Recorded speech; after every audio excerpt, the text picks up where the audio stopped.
முற்றிலும் உண்மை ஆண்டவரே. கண்மலையின் மேல கட்டப்பட்ட எந்த வீடும் ஆண்டவரே எந்த சூழ்நிலையிலும் நிலை நிற்கும் என்பதும், வார்த்தையிலே கட்டப்பட்ட எந்த வாழ்க்கையும் அது அசைக்கப்படாத அஸ்திவாரத்தின் மேல கட்டப்பட்டிருக்கிறபடியினால எந்த சூழ்நிலையில் நிலை நிற்கும் என்பதை அறிந்திருக்கிறோம். ஒப்பு கொடுத்திருக்கிறபடியினால் அதை செய்வீர் என்று நம்புகிறோம். நாங்கள் விசுவாசிக்கிறவர் இன்னார் என்று அறிந்திருக்கிறோம். அவர் அந்நாள் பரியந்தம் நாங்கள் ஒப்பு கொடுத்ததை காத்துக்கொள்ள வல்லவராய் இருக்கிறீர் என்பதை அறிக்கை செய்கிறோம். இயேசுவின் மூலம் ஜெபம் கேளும் நல்ல பிதாவே. உட்காரலாம். மீண்டுமாக இந்த 3ஆம் நாள் காலை வேளையிலே தேவ சன்னிதானத்திலே வந்து அவருடைய வார்த்தைகளை கேட்டு அதற்கு ஏற்றாற்போல் நம்மை மாற்றிக்கொள்வதற்கு ஒப்பு கொடுத்துக்க வந்திருக்கிற உங்களை வாழ்த்துகிறேன்.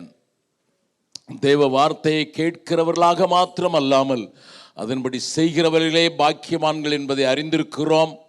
ஆண்டவருடைய வார்த்தையை கேட்பதில் மாத்திரமல்ல, அவருடைய வார்த்தைக்கு நடுங்குகிறவனையே நோக்கி பார்ப்பேன் என்று வேதம் சொல்லுகிறபடியினால அவருடைய வார்த்தையை கேட்கும் போது நமக்குள் ஒரு பயமும் நடுக்கமும் உண்டாகி ஏதோ விட்டு ஓடி விடுவதற்கு அல்ல, அது நம்ம இன்னும் கர்த்தருக்கு ஏற்றவர்களாக மாற்றுவதற்கு போதுமானதாக இருக்கிறதை உணர்ந்து தேவ கரத்தில் நம்மை ஒப்பு கொடுக்க தேவன் உதவி செய்து வருகிறதற்காக நன்றி.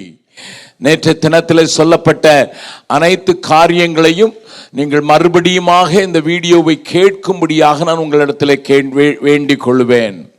நேற்றைய தினத்தில் சொல்லப்பட்ட காரியங்கள் ஒவ்வொரு வாழ்க்கையின் ஒவ்வொரு பகுதியிலையும் அது உங்களை சீர்பொருந்த பண்ணும், உங்களை சீர்படுத்தி பலப்படுத்தி கிறிஸ்துவுக்கு முன்பாக நிற்க உங்களை உதவுவதற்கு போதுமானதாக இருக்கிறது என்பதை நான் என் ஆவியில் நன்றாக அறிந்திருக்கிறேன். கர்த்தருடைய பரிசுத்த நாமத்துக்கு ஸ்தோத்திரம் உண்டாவதாக. நான் இந்த நாளில் அந்த தொடர்ச்சியை பேசும் முன்னதாக நேற்று சொன்னப்பட்ட 2 கேள்விகளுக்கு நீங்கள் கொடுத்த அந்த பதில்களை வைத்து அதை கொஞ்சம் விளக்கம் செய்துவிட்டு அதற்கு பிறகு நான் தொடர்ச்சியாக செய்து கொடுத்த பின்பர் இன்றைக்கு நேற்று இரவிலே கொடுத்த 2 கேள்விகளுக்கு நீங்கள் என்ன பதில் சொல்கிறீர்கள் என்பதை கேட்டுவிட்டு அதற்கு பிறகு ஒரு கேள்வி இன்றைக்கு 5வது கேள்வியாக உங்களுக்கு முன்னதாக வைத்து அது சாயங்கால கூட்டத்தில் அதை குறித்து நாம் பேசும்படியாக நாம் வாஞ்சிப்போம். நேற்று தினத்தில் கொல்லப்பட்ட முதல் கேள்வி மறுபடியும் உங்களுக்கு ஞாபகப்படுத்துகிறேன்.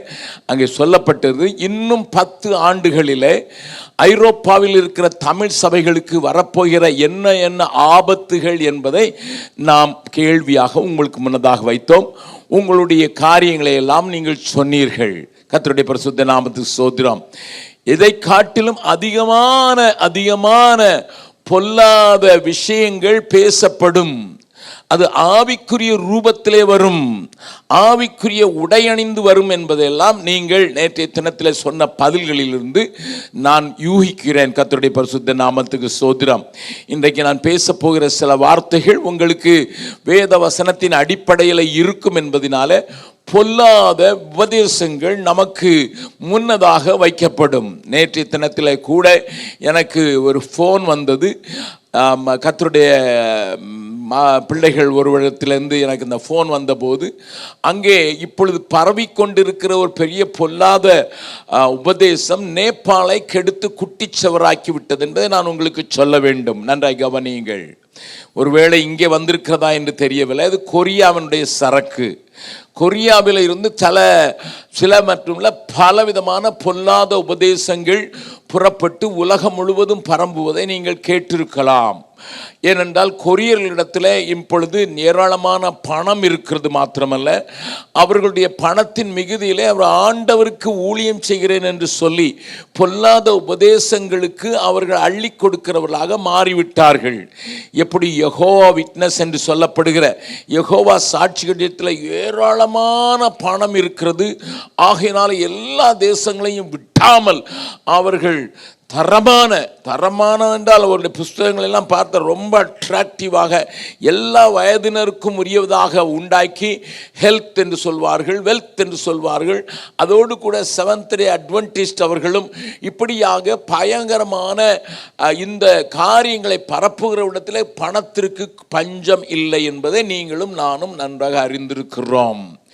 அதை போலவே கொரியாவிலையும் ஏராளமான மக்களை ஆண்டவர் அந்த ரிவைவலுக்கு பிறகு ஆசீர்வதித்ததை நீங்களும் நானும் அறிந்திருக்கிறோம். நான் சொல்கிறதெல்லாம் நன்றாய் கேளுங்கள், இதெல்லாம் இன்ஃபர்மேஷனாக சொல்கிறேன், செய்திக்கு நான் பின்னதாக வருகிறேன்.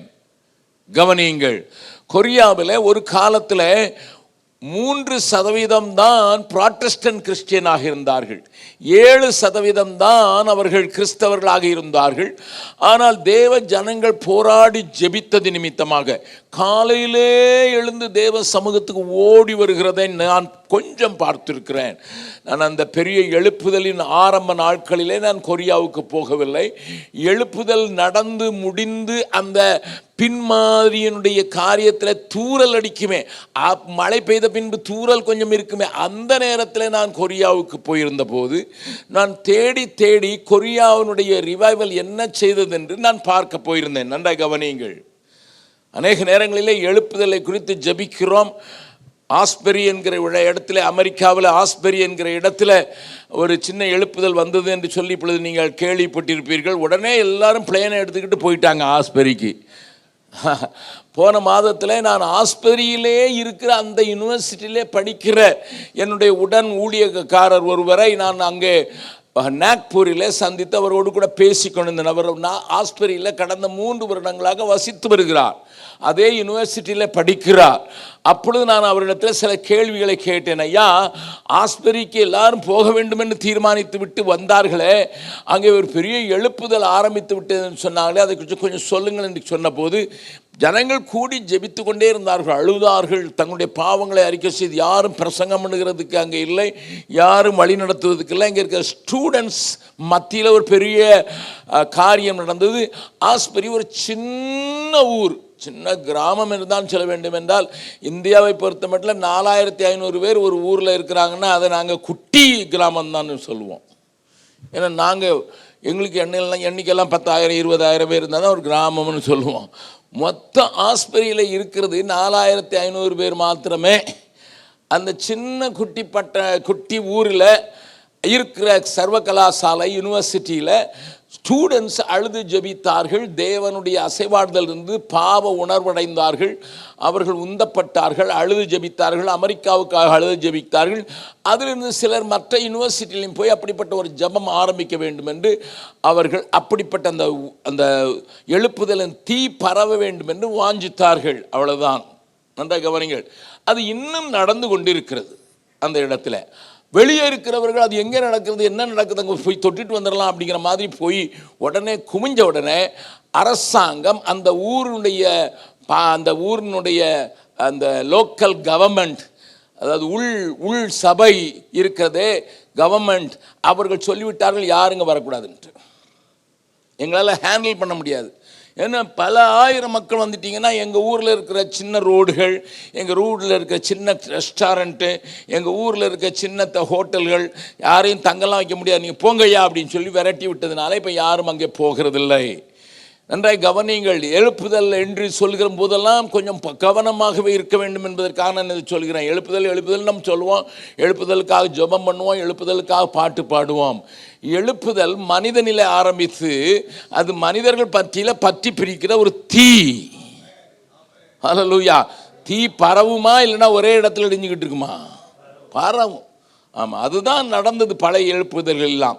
ஆகையினாலே நான் அங்கே கொரியாவுக்கு பின்னதாக போயிருக்கும் போது இந்த எழுப்புதலின் பின் காரியங்கள் எப்படி இருக்கிறது என்பதை பார்க்கும்படியாக கர்த்தர் எனக்கு உதவி செய்தார். ஆகையினால சியோல் பட்டணத்திற்கு நான் போகும்படியாக நேரிட்டது.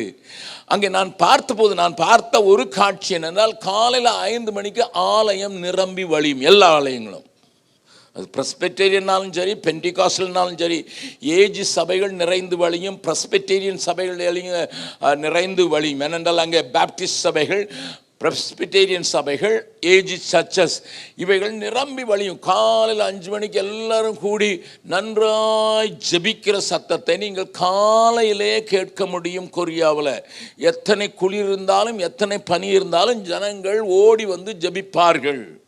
அந்த ஜெபத்தை கேட்டு ஆண்டவர் அங்கே ஒரு எழுப்புதலை அனுப்பின போது 3% தான் ப்ராட்டஸ்டன்ட் கிறிஸ்டியன் இருந்த அந்த கொரியாவில் திடீரென்றது 47% மாறிவிட்டது.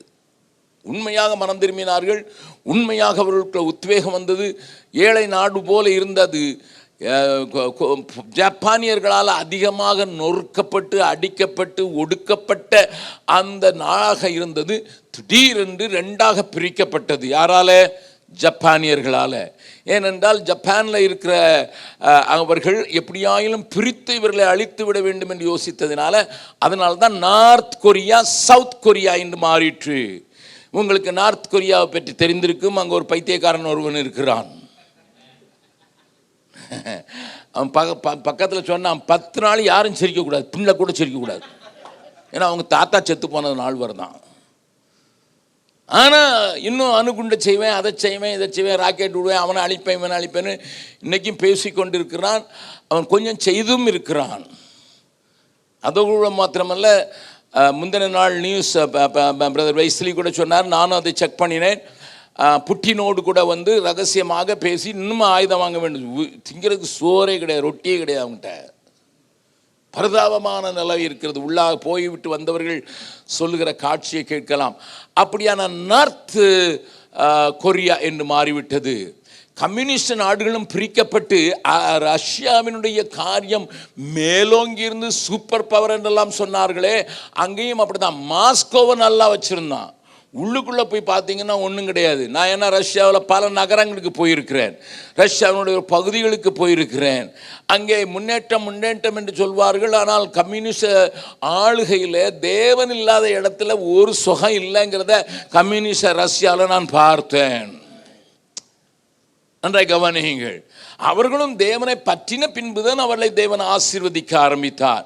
அப்படியாக கொரியாவில் சவுத் கொரியாவில் ஒரு பெரிய அலையை தேவன் அனுப்பினபடினால அநேக மிஷனரிகளுடைய பழைய தியாகம் ஞாபகத்துக்கு வந்ததினால ஆண்டவர் ஆட்களை எழுப்பி பெரிய பெரிய ஆலயங்கள் 10,000, 20,000, 30,000 அது அவர் பாலியங்கிச்சோவெல்லாம் லட்சக்கணக்கில் 7 லட்சம் 8 லட்சம் பேர் கூடுகிற சபைகள் உண்டாக்கப்பட்டது. இதனுடைய விளைவாக பொருளாதாரம் எங்கே அதிகமாகிறதோ, நல்ல கவனிங்க நான் சொல்கிறத, எங்கே பொருள் வளர்ச்சி அதிகமாகிறதோ, எங்கே பாக்கெட் நிறைகிறதோ அங்கே 3 பாவங்கள் அதிகமாக ஊடுருவும். ஒன்று, கள்ள உபதேசங்கள், கர்த்தருக்கு பிடிக்காத பொல்லாத உபதேசங்கள் வரும். 2வது, வேசித்தனம் அசைவாட ஆரம்பிக்கும். ஏனென்றால் பொருட்களின் மிகுதியினால் தான் சோதோம் கொமரா உன்னுடைய சாம்போகமான வாழ்க்கை, டோன்ட் கேர் அபவுட் அதர்ஸ், மற்றவங்களை குறித்து கவலை இல்லாத ஒரு வாழ்க்கைக்கு மனுஷர்கள் தள்ளப்படுவார்கள். அந்த சாங்கோபம் வரும்போது மாம்சத்தினுடைய உறுத்துதல் அவர்களை வேசித்தனத்திற்கும் விபச்சாரத்துக்கும் தள்ளிவிடும். இதுதான் ஐரோப்பாவிலையும் அமெரிக்காவிலையும் செழிப்பான நாடுகளில் எல்லாம் காணப்படுகிற ஒரு பெரிய பாவம். அதில் ஒன்று பொல்லாத உபதேசங்கள். அந்த பொல்லாத உபதேசத்தில் த லேட்டஸ்ட் அரைவல் என்று சொல்லுவேன். பல காரியங்கள் வந்தது, எல்லாவற்றையும் சொல்ல வேண்டிய. நான் முந்தா நாள் என்னிடத்தில் பேசின சகோதரன் எங்களுடைய பகுதியில் பிரசப்படுகிற அந்த காரியத்தை குறித்து அங்கே தர்க்க வேண்டியது வந்தது என்று சொல்லி, அங்கே பீகாரில் வட இந்தியா கூட எங்கே கிறிஸ்துவை அதிகமாக தெரியாதோ அங்கே கூட அவர்கள் வந்து ஒரு உபதேசத்தை சொல்லுகிறார்கள். என்ன சொல்லுகிறார்கள் தெரியுமா? ஆண்டவர் பெண்தான். அதற்கு பேர் ஹிந்தியில் சொல்லுவாங்க மாதா பரமேஸ்வர், தாய். ஆண்டவர் தாய். வேதத்தில் நம்ம அவரை தாயாகவும் தகப்பனாகவும் பார்க்கிறோம். ஒரு தமிழ் பாட்டு நல்ல ஒரு வெஸ்லி என்கிற ஒரு மனுஷன் எழுதியிருக்கிறார். அப்பா என்று உங்களை கூப்பிடவா, உங்களை அம்மானு கூப்பிடவா. அந்த பாட்டில் சொல்லப்படுகிற வார்த்தைகளை கேட்டீங்கன்னா ரொம்ப இதமாக இருக்கும். என்னை தூக்கி சுமக்கிறீங்க அப்பான்னு சொல்லவா, என்ன ஆற்றி தேற்றி மகளிர்கள் உங்க அம்மான்னு சொல்லவா? நம்ம ஆண்டவர்ல எல்லாவற்றையும் அனுபவிக்கிறவர்கள். நல்ல கவனிங்க, அவருக்கு பேரு எல் ஷடாய். எல் ஷடாய் என்றால் சர்வ வல்லவர். எல் ஷடாய் என்றால் இன்னொரு அர்த்தம் என்ன?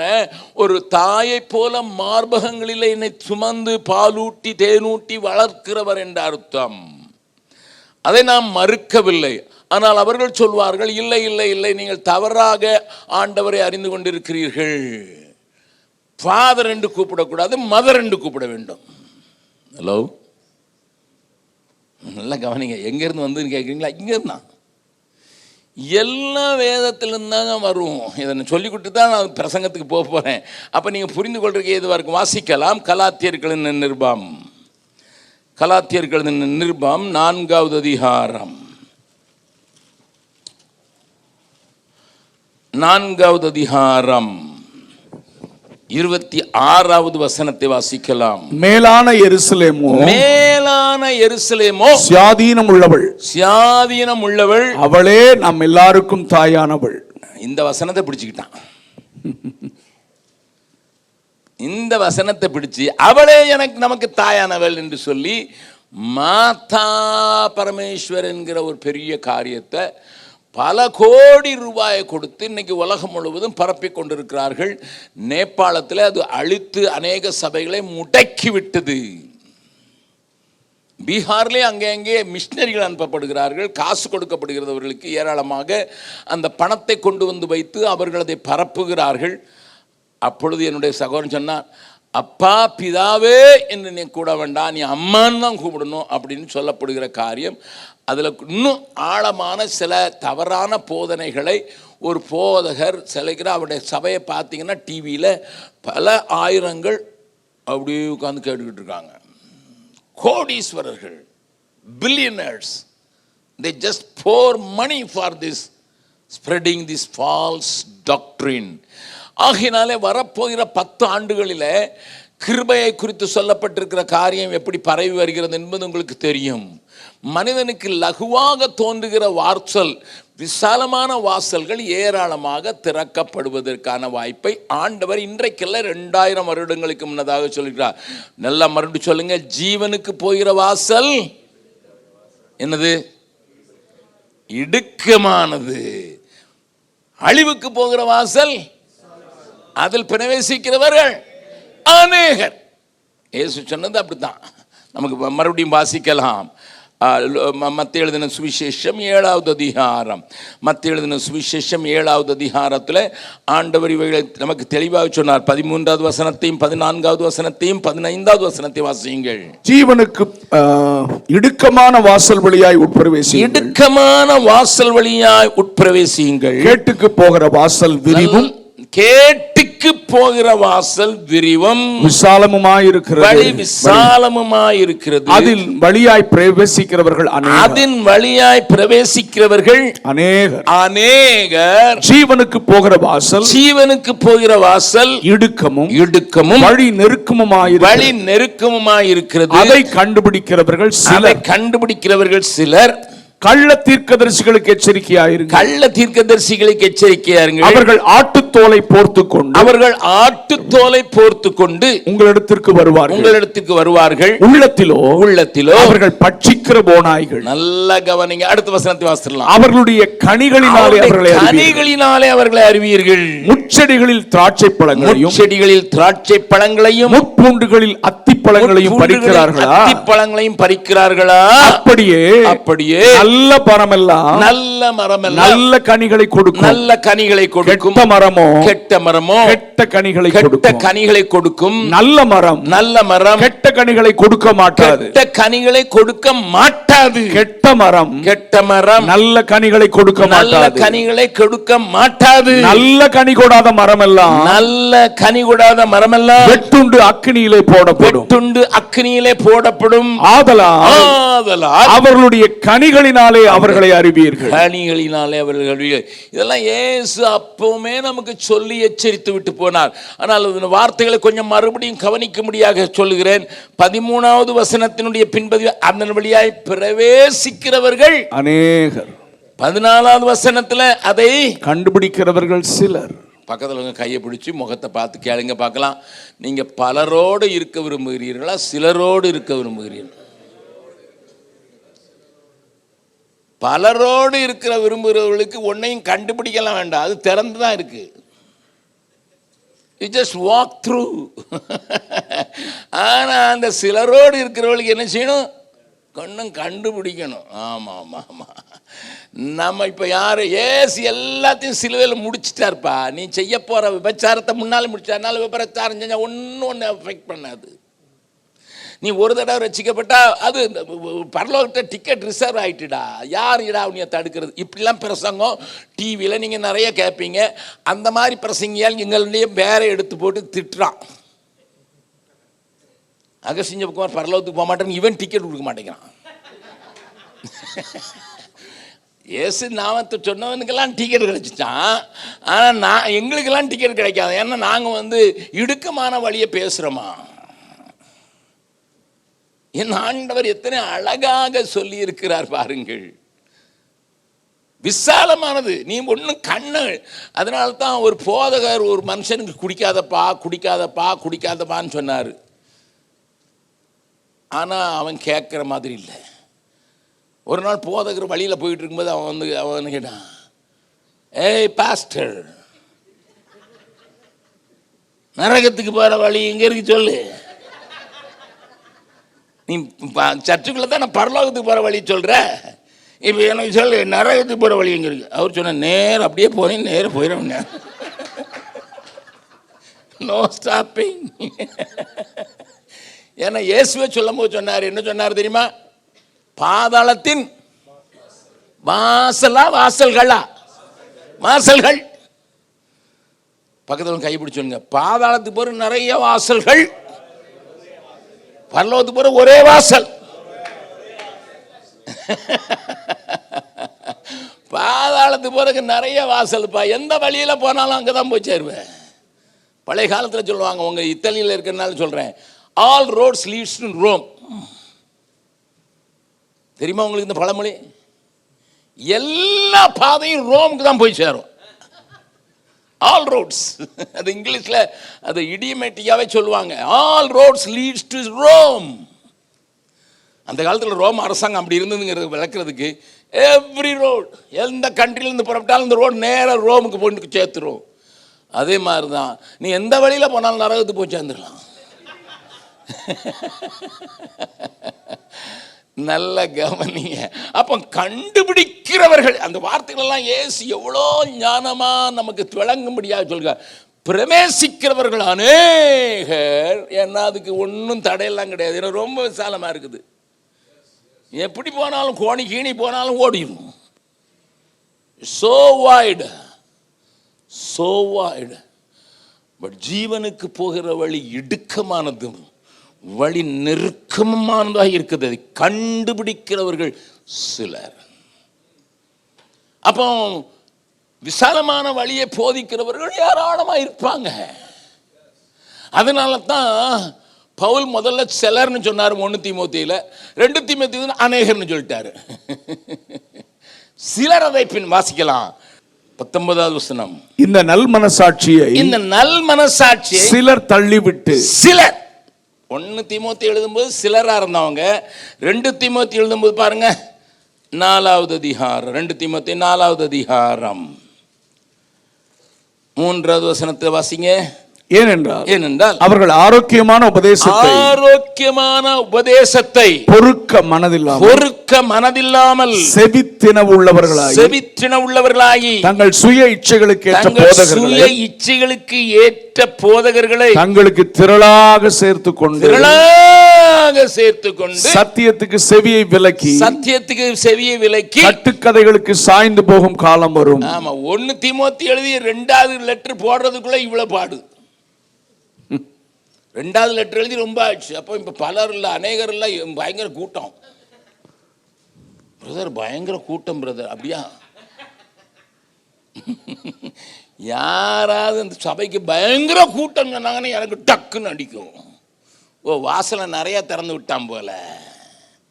நான் நேற்றைய தினத்தில் ஆண்டவர் பரிசுத்த கூடாரத்தை வனாந்தரத்தில் உண்டாக்கின காரியத்தில் சில காரியங்களை குறிப்பிட்டேன். மோசஸ் பெரிய இன்ஜினியர். நீங்கள் இங்கே இன்ஜினியர்கிட்ட போய் கேளுங்க, ஒரு பிரவேசிக்கிறதுக்கு ஒரு வாசல் இருந்ததுன்னா ஒரு எமர்ஜென்சி எக்ஸிஸ்ட் இருக்கணும். அதுதான் டிராயிங். நான் கொஞ்சம் இன்ஜினியரிங் படித்தவன். ஒரு வீட்டுக்குள்ளே வர்றதுனாலும் சரி, ஒரு ஹோட்டலுக்குள்ளே வந்தாலும் சரி, ஒரு ஹாலுக்குள்ளே வந்தாலும் ஒரு எமர்ஜென்சி வாசல் இருக்கணும். ஆமாம், பிளெயினில் கூட எமர்ஜென்சி எக்ஸிட் ஒன்று இருக்கணும்.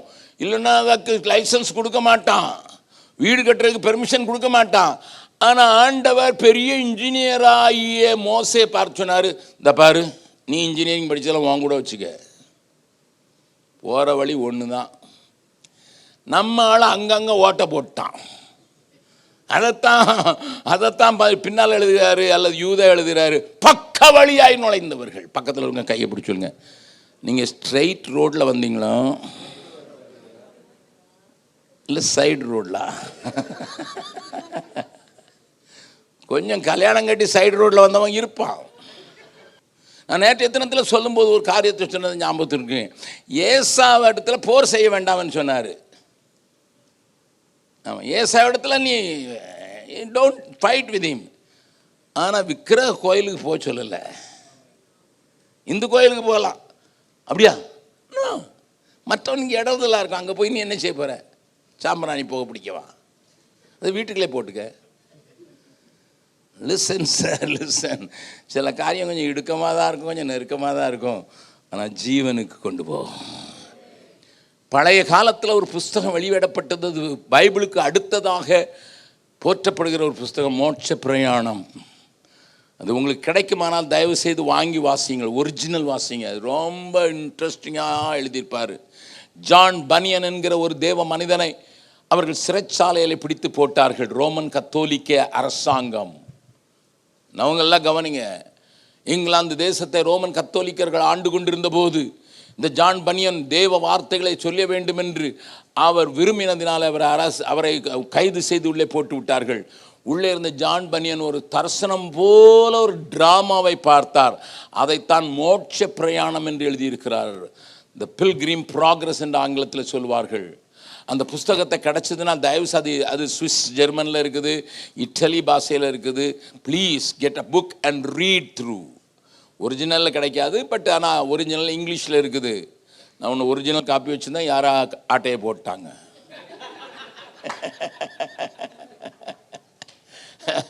நல்லா கவனிங்க, பியூட்டிஃபுல்லாக எழுதியிருப்பார், அழகா. ஒரு வாழ்க்கையில், கிறிஸ்தவ வாழ்க்கையில் ஒருவனுக்கு வருகிற போராட்டம், அவன் ரட்சிக்கப்படும் போது எப்படியாக அவனை உலகம் இழுத்து போட பார்க்கிறது, நண்பர்கள் இழுத்து போட பார்க்கிறார்கள், குடும்பம் அவனுடைய அந்த மோட்ச பிரயாணத்தில் அவன் மோட்சத்துக்கு போய் சேர்றது வரைக்கும் அந்த பரலோகத்தை பார்த்துக்கிட்டே நடக்கிற அந்த காரியத்தை அழகாக எழுதி வச்சிருப்பார். அதில் எழுதியிருப்பார், there is a wicket gate, நெருக்கமான அங்கே தான். அங்கே போய் நிற்கும்போது அந்த கிறிஸ்டியான் உலகத்தை விட்டு மனைவி பிள்ளைகளை கூட விட்டுட்டு ஆண்டவர் எனக்கு பாவத்திலேருந்து ரட்சிப்பு தரணும்னு சொல்லிட்டு அவன் போய் அந்த மோட்சத்தின் வாசலில் நிற்கும் போது அவன் பின்னால் ஒரு பெரிய சுமை இருக்கும், பாவ சுமைன்னு பேர். அதை தூக்கிக்கிட்டே நடப்பான். ஐயோ, அது என்னை ரொம்ப தொந்தரவு பண்ணுதுன்னுட்டு யாராவது இறக்கி விட மாட்டாங்கன்னு கேட்பான். அவங்களெலாம் இறக்கி விட மாட்டாங்க, அதை தூக்கிக்கிட்டே போவான். அந்த வாசலில் போய் கால் வச்சோன்னே டக்குன்னு அது விடும். ஏன்னா அது அந்த நேரத்தில் பார்த்தீங்கன்னா ஏராளமான அம்புகள் சத்ருவனிடத்தில் இருந்த அந்த கோடை உடனே ஒரு தூதன் உள்ள கையை அடித்து கதவை பூட்டிடுவான். அந்த காட்சி அழகாக எழுதியிருப்பார். எதற்கு இதை சொல்கிறேன் என்றால், ஜீவனுக்கு போகிற வாசல் இடுக்கமானது, நெருக்கமானது. அருமையானவர்களே, நல்ல உல்லாச பிரசங்கங்கள் இன்றைக்கு ஏராளமாக கேட்ட சொல்கிறாங்க. நிறைய பேர் அப்போ தானே வருவாங்க, நிறைய லைட்டு போட்டு டக்கு சிக்கு சக்கு சிக்கு சக்கு சக்குன்னு போட்டால் தானே வருவாங்க. ஆமாம், இங்கேயும் வர்றான். இந்த காலம் அடுத்த வாரம் வந்து பாருங்கள். ஆமாம், சக்கு சிக்கு பார்க்கணுன்னா நான் அடுத்த வாரம் வந்து பாருங்கள், நாங்கள் போயிடுவோம், நீங்கள் பாருங்கள். விசாலமான ஃப்ரீ டிக்கெட். ஒருத்தர் கூட்டம் தான், அது 5 டிக்கெட் ஃப்ரீ. ஹலோ, ஆனால் என் ஆண்டு பெரிய விலைக்கிற செலுத்தி எனக்கு ஃப்ரீ டிக்கெட் கூட்டு 5 பேரை எப்படியாவது இழுத்துட்டு வாப்பா, என் பின் ஓடி என்னை இழுத்து கொள்ளும் பின் ஓடி வருவோம். அப்படிதான் வசனம் சொல்லுது. என்னை இழுத்துக்கொள்ளும் பின் ஓடி வருவோம், நீனும் உன் வீட்டாரும் ரட்சிக்கப்படுவீர்கள். நோவா எச்சரிப்பு பெற்று, வரப்போகிற அழிவை குறித்து எச்சரிப்பு பெற்று ஒரு பேழை உண்டாக்கி நான் குடும்பத்தை ரட்சிப்பதற்கு. எனக்கு ரொம்ப ஆச்சரியமா இருக்கும், ரொம்ப ஆச்சரியம். மழையே பார்க்காத நோவா, மழைன்னா என்னன்னே தெரியாத நோவா, எல்லா மிருகங்களும் உள்ள வரணுங்கிறதுக்கு மாதிரி பெரிய பேழையை கட்டி அகலம் நீளம் எல்லாம் கட்டி ஆண்டவர் காட்டின அந்த பேழையை கட்டிட்டு 120 வருஷம் நீதியை பிரசங்கித்தவன் என்று வேதம் சொல்கிறது. 120 years ப்ரீச் பண்ணான். ஆனால் ஒன்று எனக்கு ரொம்ப சந்தோஷமாக இருக்குது, அதில் ஒருத்தரும் கேட்கல. ஆணி அடித்தவன் கேட்கல, பெயிண்ட் அடித்தவன் கேட்கல, ஆமாம் மரத்தை கொண்டு வந்தவன் கேட்கல, ஒருத்தனும் அதில் உள்ள வரல. எல்லாம் இப்போ கலந்துக்கு நட்டு கலண்டு போச்சுன்னு சொல்லிக்கிட்டு இருந்தான். ஆனால் ஒன்று, 3 பையங்களை வச்சுருந்தாரு. 3 பேரும் தேவனுடைய சத்தத்துக்கு எங்கள் அப்பாவுக்கு கேட்டிருக்கு, எனக்கு கேட்கலனாலும் பரவாயில்ல, எங்கள் அப்பாவுக்கு நான் கீழ்ப்படுவேன். அது எனக்கு பெருசாக தெரியல. 3 மருமக்கள் மாறும் நான் கிறிஸ்டியன் பேக்ரவுண்ட், அல்லது விசுவாசிகள் அல்ல. ஏன்னா அவங்க அப்பன் தான் வந்திருப்பானே. விசுவாசிகள் இருந்தால் அவங்க அப்பன் வந்திருக்கணும்ல, அவங்க அம்மா வந்திருக்கணும்ல, வரல. அப்போ 3 குடும்பம் தான் பொண்ணு எடுத்தான். பொண்ணு எடுத்த குடும்பம் ஆண்டவருக்குள்ளே இல்லை தான். ஆனால் 3 பொண்ணுகளும் சேர்ந்து உள்ள வந்துட்டாங்க. கரங்களை தட்டி ஆண்டவர் மகிமைப்படுத்தலாமா? எனக்கு அந்த பிள்ளைங்க மேலே ரொம்ப, அந்த பிள்ளைங்க பேர் சொல்லலை, சேம் காம் யாபேத்துடைய பிள்ளைங்க பேர் சொல்லலை. எனக்கு அந்த பெஞ்சாதி பேருங்களை பார்க்கணுன்னு ஆசை. பரலோகத்துக்கு போனால் அந்த மாதிரிலாம் ஆட்களோட இன்டர்வியூ நடக்கணும்னு எனக்கு ரொம்ப ஆசை. ஏம்மா அந்த சூழ்நிலையில் உங்கள் அப்பெல்லாம் பரியாசக்காரர்கள் இருந்தாருங்களே. வேதம் சொல்லுது உணர்வில்லாது இருந்தார்கள். மழை வந்து வாரிக்கொண்டு போகும்போதும் உங்கள் அப்பா அம்மா உணர்வே இல்லாத குடும்பத்தில் ஒன்றி அப்படிப்பா ரசித்தாரு. என்னப்பா உனக்குள்ள என்னப்பா விசேஷம், உனக்குள்ள என்னப்பா விசேஷம்? அவங்க என்ன சொல்லியிருப்பாங்க? அவர் நம்பினார், அது நடக்க போகுதுன்னு நான் விசுவாசித்தேன், உள்ளே வந்தால் தான் பாதுகாப்புன்னு கண்டுபிடிச்சிட்டேன், உள்ளே வந்துட்டேன். உள்ளே வந்தால் பாதுகாப்புன்னு கண்டுபிடிச்சியே. நான் கேட்பேன், இதெல்லாம் கேட்கணும்னு வச்சுருக்கேன். நாங்கள் உங்கள்கிட்ட கேட்டுறேன், முதல்ல உங்களுக்கு தெரியுதான்னு பார்க்கலாம். போனவொன்னு கேட்பேன், சரி மாமனார் வீட்டுக்கு போனால் கொஞ்சம் சுகமாக இருக்கணும் தானே போயிருப்பேன். ஹலோ, ரொம்ப சுகமாக இருக்கும் தானே போயிருப்பேன். அங்கே போனால் நாய் கோழி இவட உட்காந்து வாழ்க்கை நடத்தணும்.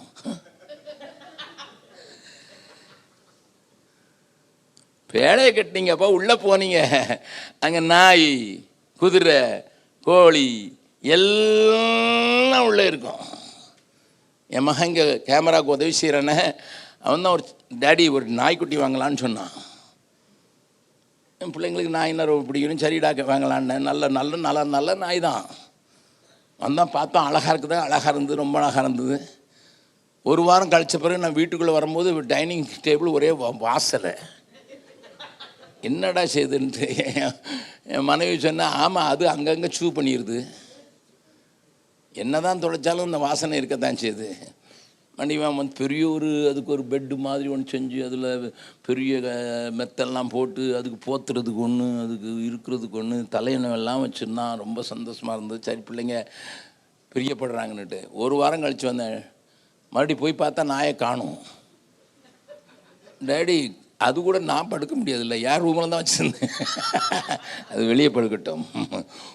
ஒரு வாரம் ஒரு நாயோடு இருக்க முடியாது. ஒரு நாயோட இருக்குது, இத்தனை பிராணியோட அத்தனை நாள் இருக்கணுமே, எத்தனை நாள்னு தெரியாது.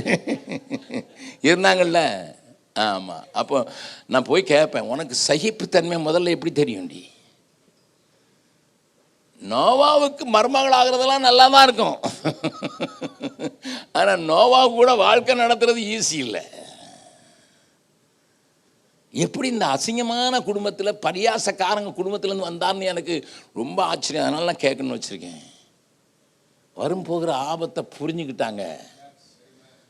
உலகமே அந்த பக்கம் இருந்தாலும் இந்த பக்கம் தேவ மனிதனோடு கூட நிற்பேன், தேவ சத்தம் கேட்டவனோடு கூட நிற்பேன், தேவ தரிசனம் பெற்றவனோடு கூட நிற்பேன், தேவனுக்காக நிற்கிறவனோடு கூட நிற்பேன். அந்த உறுதி எல்லா விசுவாசிகளையும் இருக்கணும்.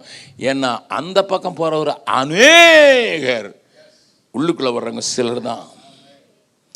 எனக்கு நல்ல ஆசை உலகம் முழுவதும் ரட்சிக்கப்படணும்ட்டு. என்ன ஆண்டவரும் சொல்றாரு, எல்லா மனிதரும் ரட்சிக்கப்பட வேண்டும் என்று உங்கள் பிதா சித்தமுள்ளவராக இருக்கிறார். எனக்கு அது நல்லா தான் இருக்குது.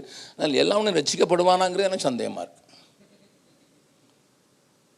எனக்கு முழு இத்தலையும் ரட்சிக்கப்பட்ட ரொம்ப சந்தோஷம். ஆனால் எல்லாம் உள்ள வருவானா? அதனால தான் எனக்கு எழுப்புதல்னு பேசுறதெல்லாம் எனக்கு என் மனசில் கொஞ்சம் நிறைய வாசலை திறந்து விட்டுருவோமோ. நிறைய வாசல் திறந்து விட்டு all roads leads to Rome. இல்லை, நல்லா கவனிங்க.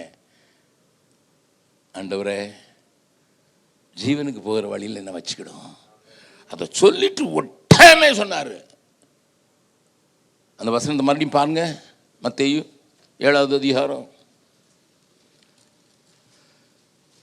ஜீவனுக்கு போகிற வாசல் எடுக்கவும் வழி 15வது வசனம். கள்ள தீர்க்கதரிசிகளுக்கு எச்சரிக்கையாக இருக்கு. ஆமா, அவர்கள் ஆட்டுத்தோலை போர்த்து கொண்டு உங்களிடத்தில் வருவார்கள், உள்ளத்திலோ அவர்கள் பட்சிக்கிற. முன்னாலே ஒரு செய்தியில சொல்லியிருப்பேன், ஆடுகளுக்கூட தான் இருக்கும். ஆனா என்ன பார்க்கணும்? அது என்ன பார்க்கணும்?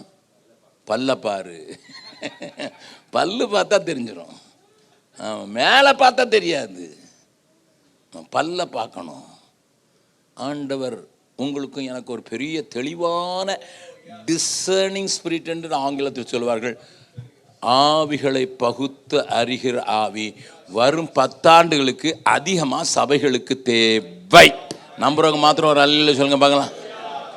ஏன்னா அங்கே போட்டிருக்கிறதெல்லாம் பார்த்தா அப்படி தான் இருக்குது. கள்ள தீர்க்க தரிசிகளுக்கு எச்சரிக்கையாக இருங்க. அப்போ நீங்கள் ஜெபம் பண்ண வேண்டியது, ஆண்டவரே தீர்க்க தரிசனம் வரோம், ஸ்டாப் இட். சுகமாக்கு வரோம், ஸ்டாப் இட். ஆண்டவரே மலையெல்லாம் பெயர்க்கத்தக்கதான ஸ்டாப் இட். எனக்கு வேண்டியது ஆவிகளை பகுத்தறிகிறவரும். நீங்கள் எல்லா ஆவிகளையும் நம்பாமல். ஆமாம், நிறையா ஊழியக்காரன் வருவான், பயங்கரமாக என்னெல்லாமா சொல்லுவான்.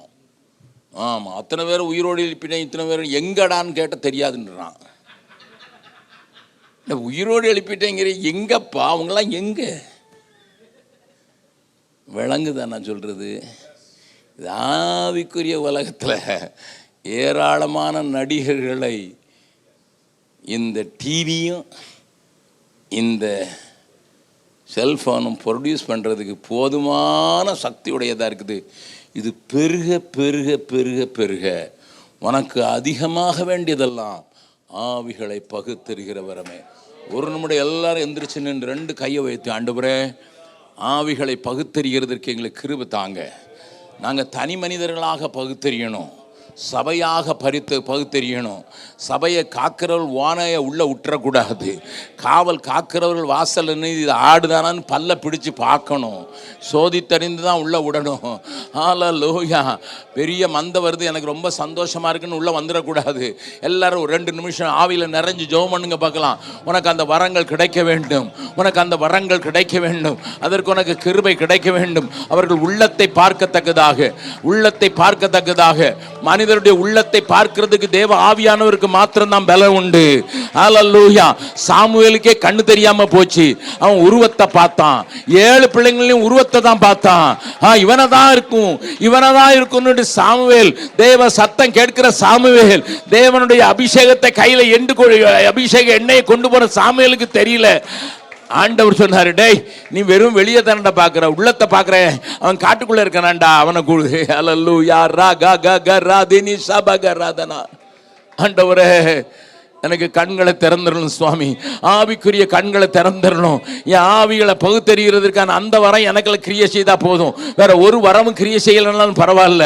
ஆண்டவர் நான் அநேகரை சுகமா காட்டாலும் பரவாயில்ல, அநேகரை கர்த்தாவை எச்சரிக்கத்தக்கதான ஒரு எச்சரிப்பின் சத்தமாக, எக்கால சத்தமாக நான் மாறட்டும், எக்கால சத்தமாக மாறட்டும். வரப்போகிற சபைகளுக்கு வரப்போகிற ஆபத்தை, 10 ஆண்டுகளிலே ஐரோப்பிய சபைகளுக்கு வரப்போகிற ஆபத்தை அறிவிக்கிற ஒரு எக்கால சத்தமாக மாறட்டும்.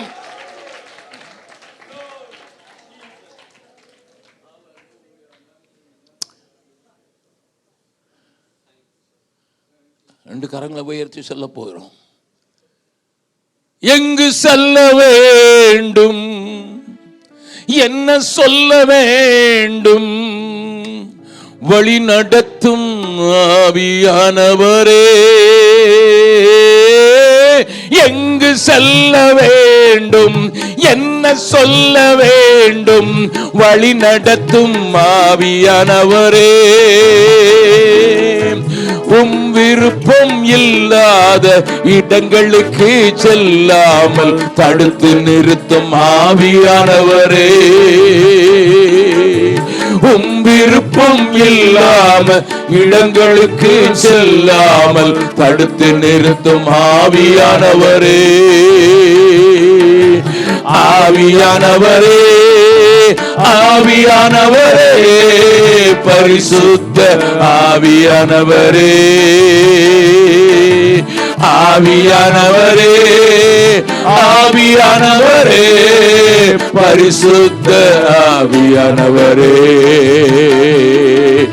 எங்களுக்குள்ளே வாசம் செய்யும் ஆவியானவரே, இந்நாளிலும் சித்தம் போல் நடத்தி செல்லும் ஐயா, எங்களுக்குள்ளே வாசம் செய்யும் ஆவியானவரே, இந்நாளிலும் சித்தம் போல் நடத்தி செல்லும் ஐயா, ஆவியானவரே, ஆவியானவரே, பரிசுத்த ஆவியானவரே, ஆவியானவரே, ஆவியானவரே, பரிசுத்த ஆவியானவரே, எப்படி நான் ஜெபிக்க வேண்டும், எதற்காக ஜெபிக்க வேண்டும், கற்றுத்தாரும் ஆவியானவரே,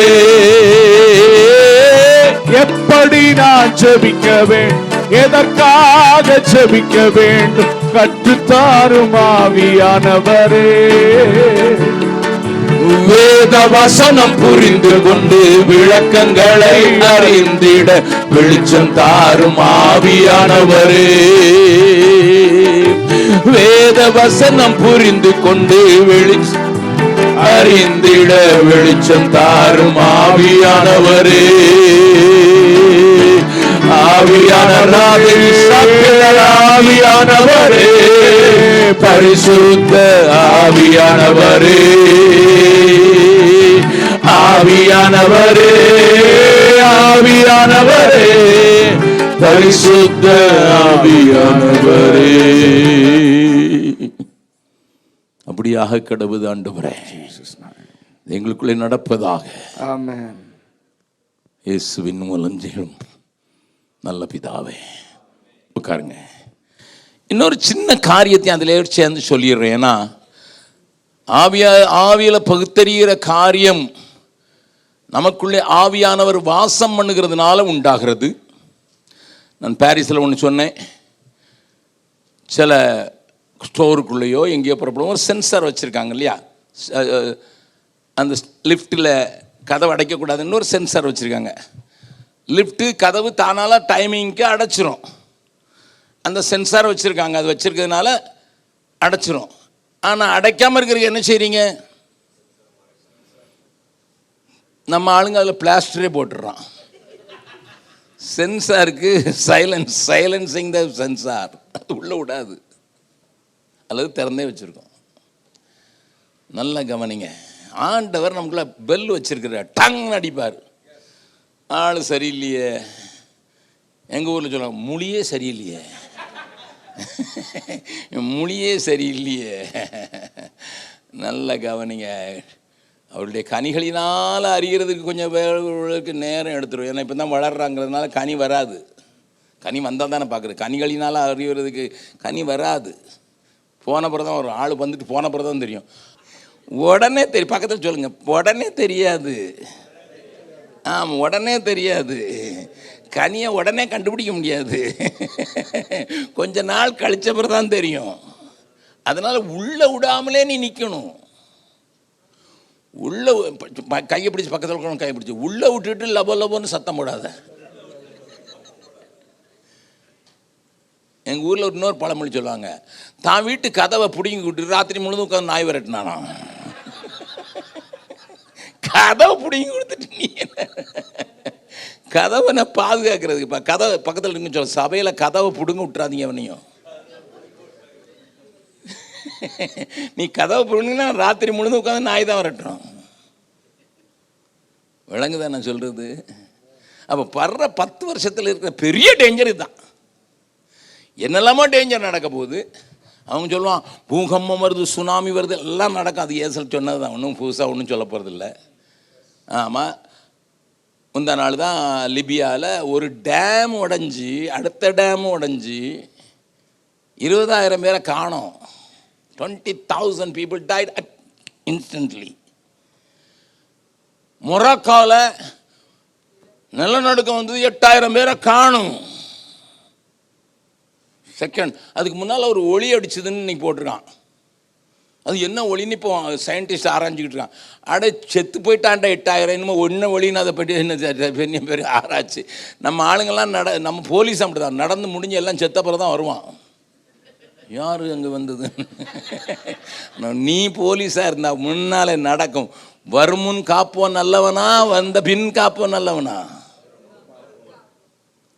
அப்போ தான் அதுக்கு உங்கள் ஜனங்களை நல்ல வசனத்தின் தெளிவிலே நடத்தி கொண்டே போகணும்.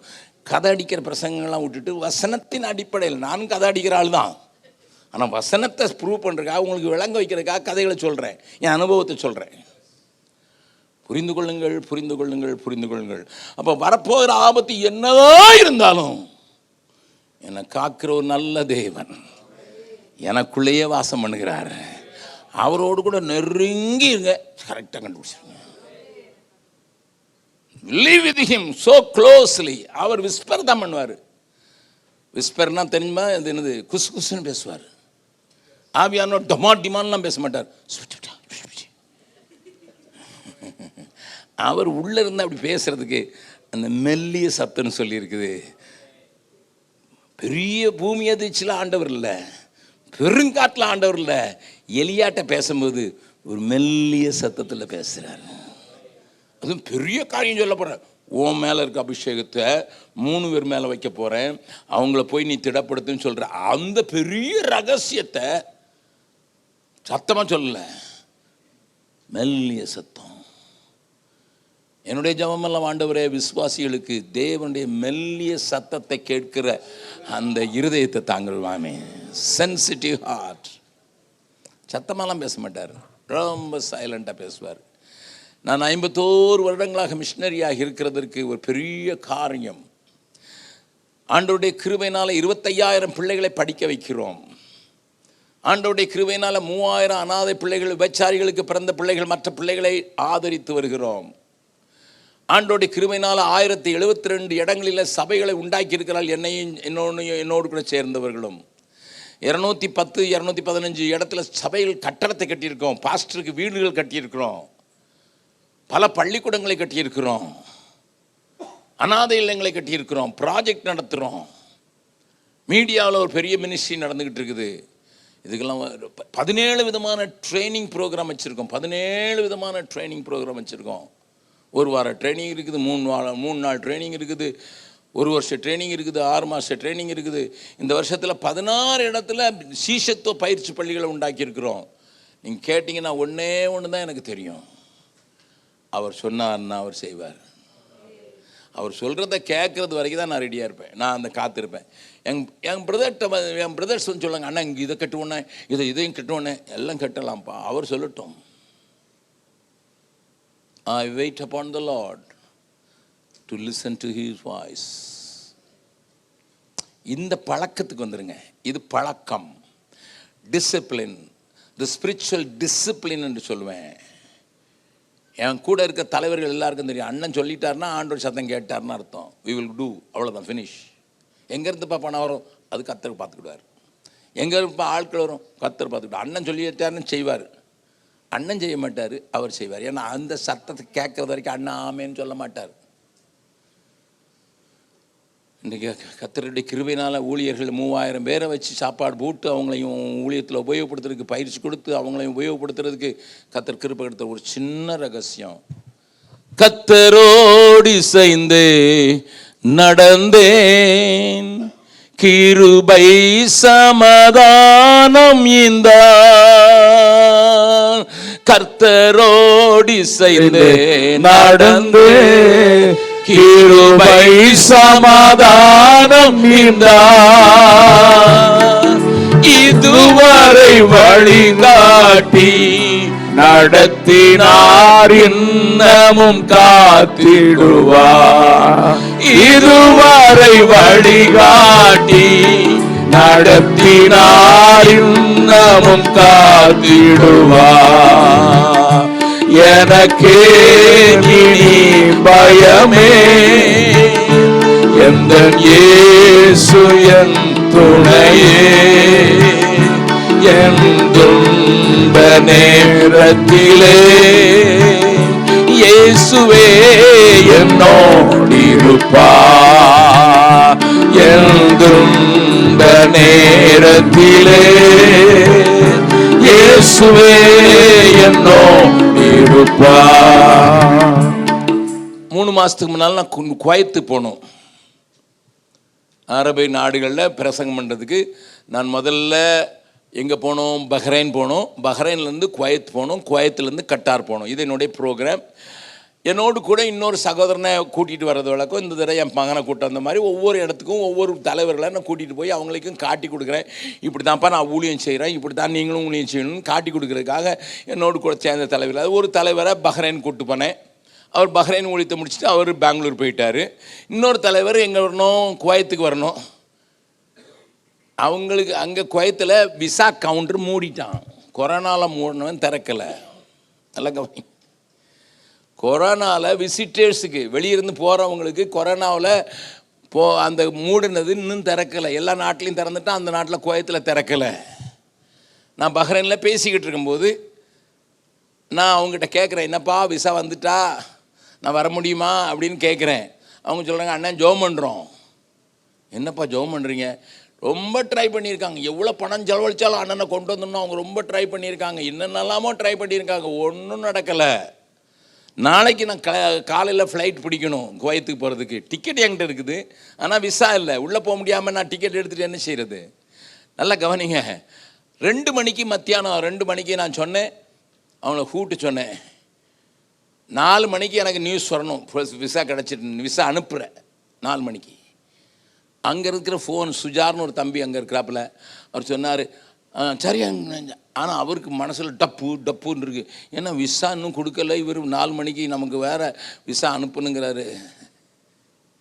எத்தனையோ முறைகளில் அவருடைய பையன் கனடாவில் படிக்கிறான், அவனுக்கு லீவு, அவனுக்கு விசா கொடுக்க மாட்டேங்கிறான். அப்பா அம்மா அங்கே இருக்கிறாங்க, விசா கிடைக்க மாட்டேங்குது. ஏன்னா விசா கொடுக்கறதுக்கு அந்த கவுண்டரே இல்லை. நல்லா கவனிங்க, யாருக்குமே விசா கிடைக்கல. குவைத்துக்கு போகிறதுக்கு யாருக்குமே விசா இல்லை. நான் வேற சொல்லிட்டேன், 2 மணிக்கு சொல்லிட்டு அவருக்கு சொன்னார், அண்ணன் ரொம்ப ஸ்ட்ராங்காக சொல்கிறீங்களா? ஆமாம், ஸ்ட்ராங்காக தான் ஆண்டவர் சொன்னார். கவுண்டரே திறக்கலையே ஐயா, கவுண்டரே திறக்கலையே. என்ன நடந்தது தெரியுமா? 2:30 மணிக்கு யாரோ ஒருத்தர், இவங்க 2 பேரும் பேசிட்டு இருந்தாங்க, அண்ணனுக்கு விசா இல்லைன்னா என்ன செய்யறதுன்னு பேசியிருக்காங்க. ஒருத்தன் நடந்து போனவன் சொல்ல, என்னது விசாவா? யாருக்கு விசா? இந்த மாதிரி அவர் வரணும், நான் வாயா என் கூட போனோம். விசா அடித்தாச்சு, 4 மணிக்கு எனக்கு வந்துட்டு. அதுக்கு பிறகு எனக்கு ஃபோன் பண்ணி, உங்கள் மகனுக்கு விசா கிடைச்சானா? அண்ணன் கவுண்டர் பூட்டிட்டான், உங்களுக்கு ஒருத்தர் தான் கொடுத்தான். பக்கத்தில் உங்க கையை பிடிச்சி சொல்லுங்க, கத்தரின் சத்தம் கேட்டா திறக்காத கதவும் திறக்கும், உனக்கு மட்டும்தான் திறக்கும். ஐ ஆம் எ டெஸ்டிமனி ஹியர். குவைத்தில் போய் நல்லா ஊழியம் செஞ்சுட்டு அதுக்கு பிறகு கட்டார் வந்துட்டு, கட்டார்லேருந்து கனடா வந்தேன். ஏன்னா குவைத்துக்கு ப்ரோக்ராம் போட்டது நான் இல்லை, யார்? அவர் போட்டார். நல்ல கூட்டங்களை ஆண்டவர் ஆசீர்வதித்து கொடுத்தார். What I want to say is, இந்த நாட்களில் சபை எதில் பயிற்சிவிக்கப்படணும்? இந்த 10 வருஷத்துக்கு சபையை காக்கணும்னா விசுவாசிகள் தேவனோடு நடக்க படிக்க வேண்டும். விசுவாசிகள் எல்லாரும் யாரோடு கனெக்ட் ஆகிருக்கணும்? ஆமாம், கர்த்தர் தான் என்னது? தலை. இந்த சுண்டு வரல்னாலும் அதோடு தான் கனெக்ட் ஆகிருக்கும். இந்த சுண்டு வரலில் காயம்பட்டாலும் இந்த தலைக்கு தான் சொல்லும். இந்த சுண்டு வரலில் யாராவது பிடிக்கணும்னு சொன்னாலும் இந்த தலை தான் சொல்லும். ஆனால் இந்த தலையை மாற்றிட்டீங்க. ஹலோ, பக்கத்தில் கேளுங்க, உங்கள் தலை யார்? அவர் தான் தலை. எல்லா விசுவாசிக்கும் அவர் தான் தலை. பாஸ்டர் ஒரு வேலை கழுத்தா இருக்கலாம். ஹலோ, பாஸ்டர் என்னது? ஆமாம், தலை திரும்பினா கூட கழுத்து திரும்பலைன்னா இழுத்துக்கிட்டு, அதான் நிறைய சபை இழுத்துக்கிட்டு கிடக்குது. பக்கத்தில் கைப்பிடி சொல்லுங்க, பாஸ்டரை தலையாக்கி கர்த்தரை கழுத்தாக்கிறாத. நிறைய சபைகளுக்கு ப்ராப்ளமே அதுதான். நிறைய சபைகளுக்கு தலை கிறிஸ்துவே. அதுக்காக பாஸ்டருக்கு ஃபங்க்ஷன் இல்லை, பாஸ்டர் கழுத்தே. சொல்லுங்க எல்லாரும், பாஸ்டர் கழுத்தே, கிறிஸ்து தலை. எந்த பாஸ்டர் கிறிஸ்துவுக்கு கீழ்ப்படுகிறாரோ தலை சொல்லும் திரும்புன்னுட்டு, அப்போ திரும்பும். ஆனால் சில பாஸ்டர் இருக்காங்க, யார் சொன்னாலும் கேட்க மாட்டேன், திருத்தான் தலையே சொன்னாலும் கேட்க மாட்டேன். அதனால தான் எல்லா சபையும் கோணிக்கிட்டு இருக்குது. தலை திரும்பிட்டு நான் கழுத்து திரும்ப மாட்டேங்குது. நடடான்னா இப்படி நடக்கிறான். கழுத்து இந்த தலை இந்த பக்கம் திரும்பிட்டு, ஆனால் கழுத்து திரும்பாதனால கால் எங்கே போகுது தெரியுதா? ஏன் சபைகளுக்கெல்லாம் குழப்பம்னுட்டு தெரியுதா? 3000 ஊழியக்காரங்களோடு கூட ஊழியம் செய்கிறேன். நான் எழுத ஒரு காரியத்தை நான் மறந்ததே இல்லை. நான் ஒரு நாள் என்னை தலையாக நினச்சது இல்லை. மற்றவங்க என்னை தலைன்னு சொல்லுவாங்க, அதை பற்றி எனக்கு கவலை இல்லை. Who cares? But my functional area I know. என்னை நடத்துகிற ஆண்டவர். எனக்கு ஆதி காலத்தில் எனக்கு ஒரு பிடிச்ச பாட்டு, ரொம்ப பழைய பாட்டு, நடக்க சொல்லி தாரும் இயேசுவே இயேசுவே, நடக்க சொல்லி தாரும். அப்போ எல்லா ஊழியக்காரர்களும் கற்றுக் கொடுக்க வேண்டியது என்ன? விசுவாசிகளுக்கு அவர்கள் தேவ சத்தம் கேட்க அறிய வேண்டும். அப்போ எல்லா விசுவாசிகளும் என்ன வாஞ்சிக்க வேண்டும்? தேவ சித்தம் கேட்கறதுக்கும் தேவ சத்தம் கேட்க எனக்கு பழக்குவிக்கப்பட வேண்டும். அப்போ சபையில் நடத்துகிறவருடைய பெரிய டியூட்டி என்ன? தேவ சத்தம் எப்படி கேட்பது? நாங்கள் இப்போ ஜென் நெக்ஸ்ட்னுட்டு ஒரு ப்ரோக்ராம் நடத்துகிறோம். ஜெம்ஸில் 48 பேரை கூட்டு, அதில் ஆண்களும் பெண்களும் உண்டு. 36 பெண்கள் ஆண்கள், 12 பெண்கள். கூடாரத்தில் தான் இருக்கணும். ஒரு வாரம் ட்ரைனிங், மிலிட்ரி ட்ரைனிங். அதில் முதல்ல பிரதர் வெஸ்லி வந்து என்ன சொல்லி கொடுத்தாங்க? தனிப்பட்ட ஆராதனை எப்படி செய்கிறது, கூட்டு ஆராதனை எப்படி செய்கிறது, சுவிசேஷ கூட்டத்தில் எப்படி ஆராதனை செய்யுது. அவருக்கு 3 சப்ஜெக்ட். ஃப்ரெட்டி ஜோசப் வந்தார், அவருக்கு என்ன சப்ஜெக்ட்? சீஷத்துவத்தை எப்படி ப்ராக்டிஸ் பண்ணுவது, மற்றவர்களை சீஷனாக்குவது எப்படி, அவர்களை உருவாக்குவது எப்படி, அது அவருக்கு சப்ஜெக்ட். இப்படி நல்ல ஆண்டவரோடு நடந்து ஊழியத்தை செய்கிறவளை கூப்பிட்டு அவங்களுக்கு ட்ரைனிங் கொடுக்கறதுக்கு ஒரு வாரம் ட்ரைனிங். நானும் அதில் பங்குண்டு. அதற்கு பிறகு அவங்களை 2வது வாரம் கூப்பிடுறோம். முதல் வாரத்தில் ப்ராக்டிக்கல் லைஃப், மேக்கிங் டிசைபிள்ஸ், மற்றவர்களை சீஷராக்குறது, மற்றவர்களை தலைவராக உருவாக்குறது. அதுக்கு என்னெல்லாம் செய்யணும்? மீடியா எப்படி பாதிச்சிடக்கூடாது, மீடியாவான உபயோகப்படுத்தணும். ஆணும் பெண்ணும் சேர்ந்து இருக்கும்போது சபைக்குள்ளே எப்படி நீ கரைபடாமல் பார்த்துக்கணும், ஒர்க் பிளேஸில் எப்படி ஒரு கரைபடாமல் பார்த்துக்கணும், குடும்பத்தில் எப்படி கரைபடாமல் பார்த்துக்கணும், சபைக்குள்ளே எப்படி கரைபடாமல் பார்க்கணும், அதை சொல்லி கொடுத்தோம். இதெல்லாம் அவங்களுக்கு ப்ராக்டிக்கல் சைடு. இப்போ 2வது வாரம் 6 மாதம் கழித்து 2வது வாரம் வரணும். அவங்க கொடுக்க போகிற பெரிய சப்ஜெக்ட் தெரியுமா? Sensitiveness to God. தேவ சத்தம் கேட்பது எப்படி, இதைத்தான் சொல்லிக் கொடுக்குறதுக்கு அவனுக்கு கூப்பிடுறோம். அது ஒரு சப்ஜெக்ட். அதில் ஒரு சப்ஜெக்ட் என்ன கேட்கிற அருமையானவர்களே, if every church will practise this, that kind of training. இதை நாங்கள் 4 இடத்துல ஆரம்பிக்கிறதுக்கு கர்த்தர் கிருபை செய்திருக்கிறார். ஒன்று பீகாரில், ஒன்று தமிழ்நாட்டில், ஒன்று சென்னையில். தமிழ்நாட்டில் 2, சென்னையில், இன்னொன்று மகாராஷ்டிராவில் வேலை ஆரம்பிச்சிருக்கோம். பார்த்தா கேட்டுறதுக்கு சென்னையில் வேலை ஆரம்பிக்கிறதுக்கான ஆரம்ப வேலைகளை செய்திருக்கிறோம். அதனுடைய பெரிய நோக்கம் என்ன தெரியுமா? பெரிய நோக்கம் என்ன? பெரிய செலவு தான் அது.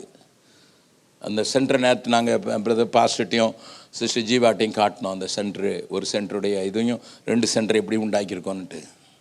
It cost money, but it doesn't cost God kingdom. தேவ காரியத்தை நிறுத்தினா பயிற்சி கொடுப்பதற்கு நமக்கு டைம் வேணும். விசுவாசிகள் இதற்கு ஒரு டைம் செலவழிக்கணும். நீங்கள் வேலை செய்கிறது ரொம்ப கஷ்டம் எனக்கு தெரியும். உங்கள் நாடுகளில் உங்களை போட்டு பிழிகிறாங்கன்னு தெரியும். உங்கள் நாடுகளில் உங்களை கசக்கி பிழிஞ்சு தான் நீங்கள் வாழ முடியுங்கிற நிலைமைக்கு உங்கள் வேலை ப்ரெஷர் இருக்குது. ஒர்க் ஃப்ரம் ஹோம்னு சொல்லுவான். ஆனால் அவன் டாய்லெட்லேருந்து லேப்டாப் தட்டிக்கிட்டு இருக்கான். Work from home. என்ன ஒன்று எடுத்துட்டான், கசக்கி புழிகிறான். எனக்கு தெரியும் உங்களுக்கு ஒர்க் லோடு ஜாஸ்தி. ஆனால் ப்ளீஸ் பி கேர்ஃபுல்.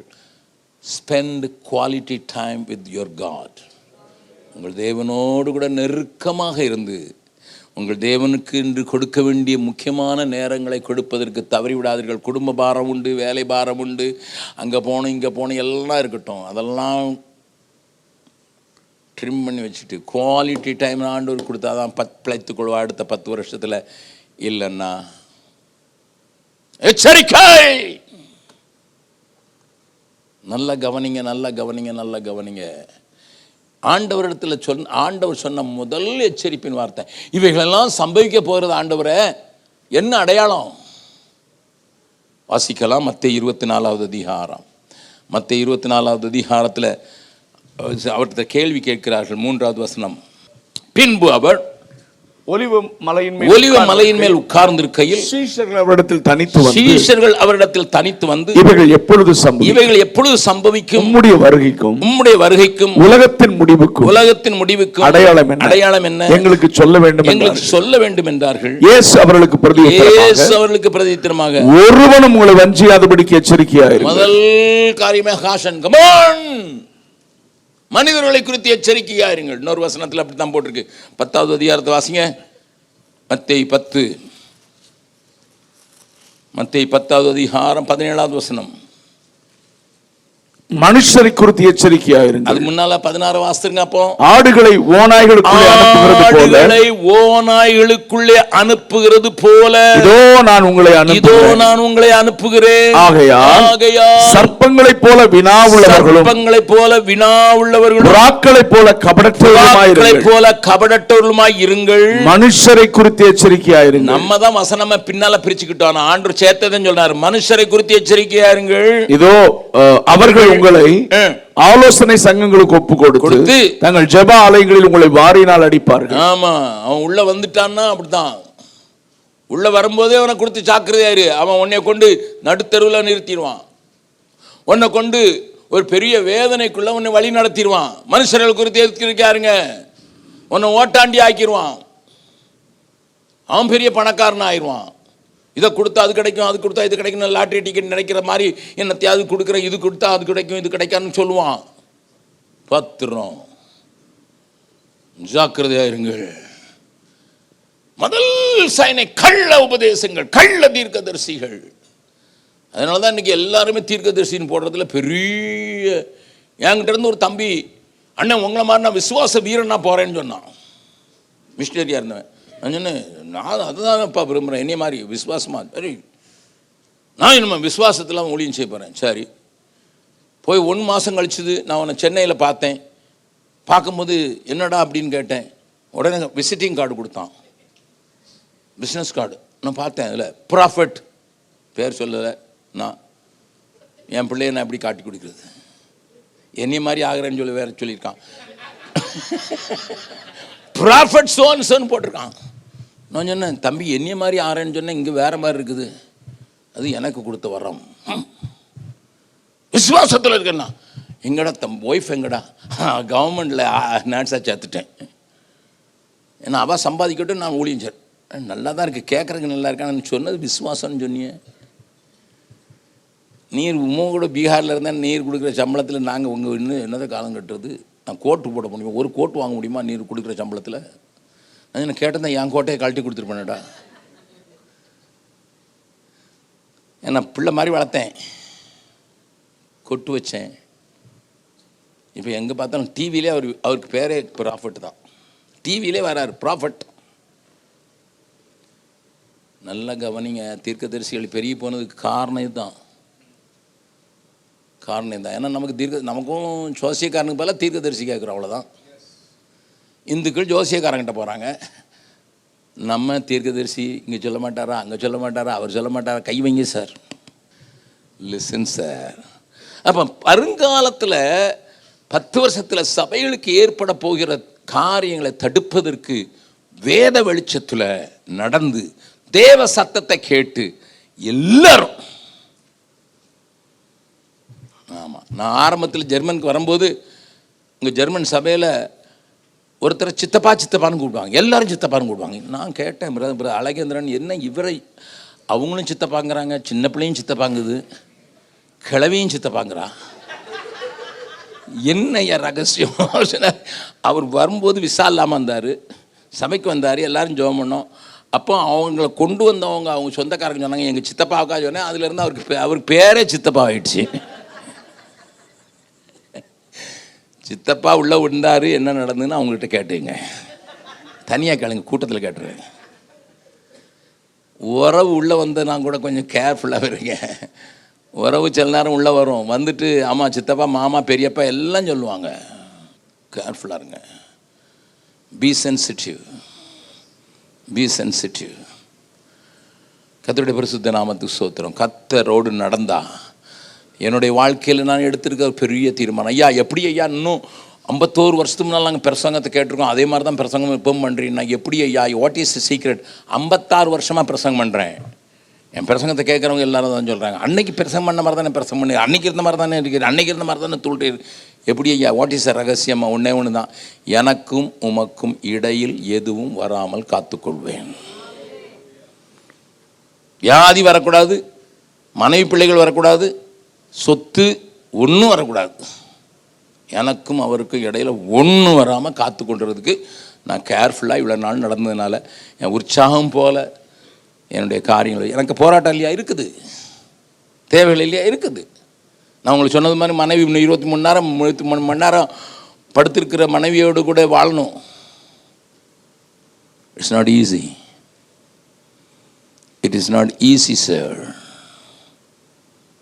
மனைவியை ஒரு மாதத்தில் ஒரு நேரம் போய் 2 நாள் என்னம்மா நல்லா இருக்கே, அவ்வளோதான் ஓடணும். ஏன்னா ஓடுற நேரம் எனக்கு கொடுக்கப்பட்ட அழைப்பில் நான் ஓடணும், ஓடி முடிக்கணுமே.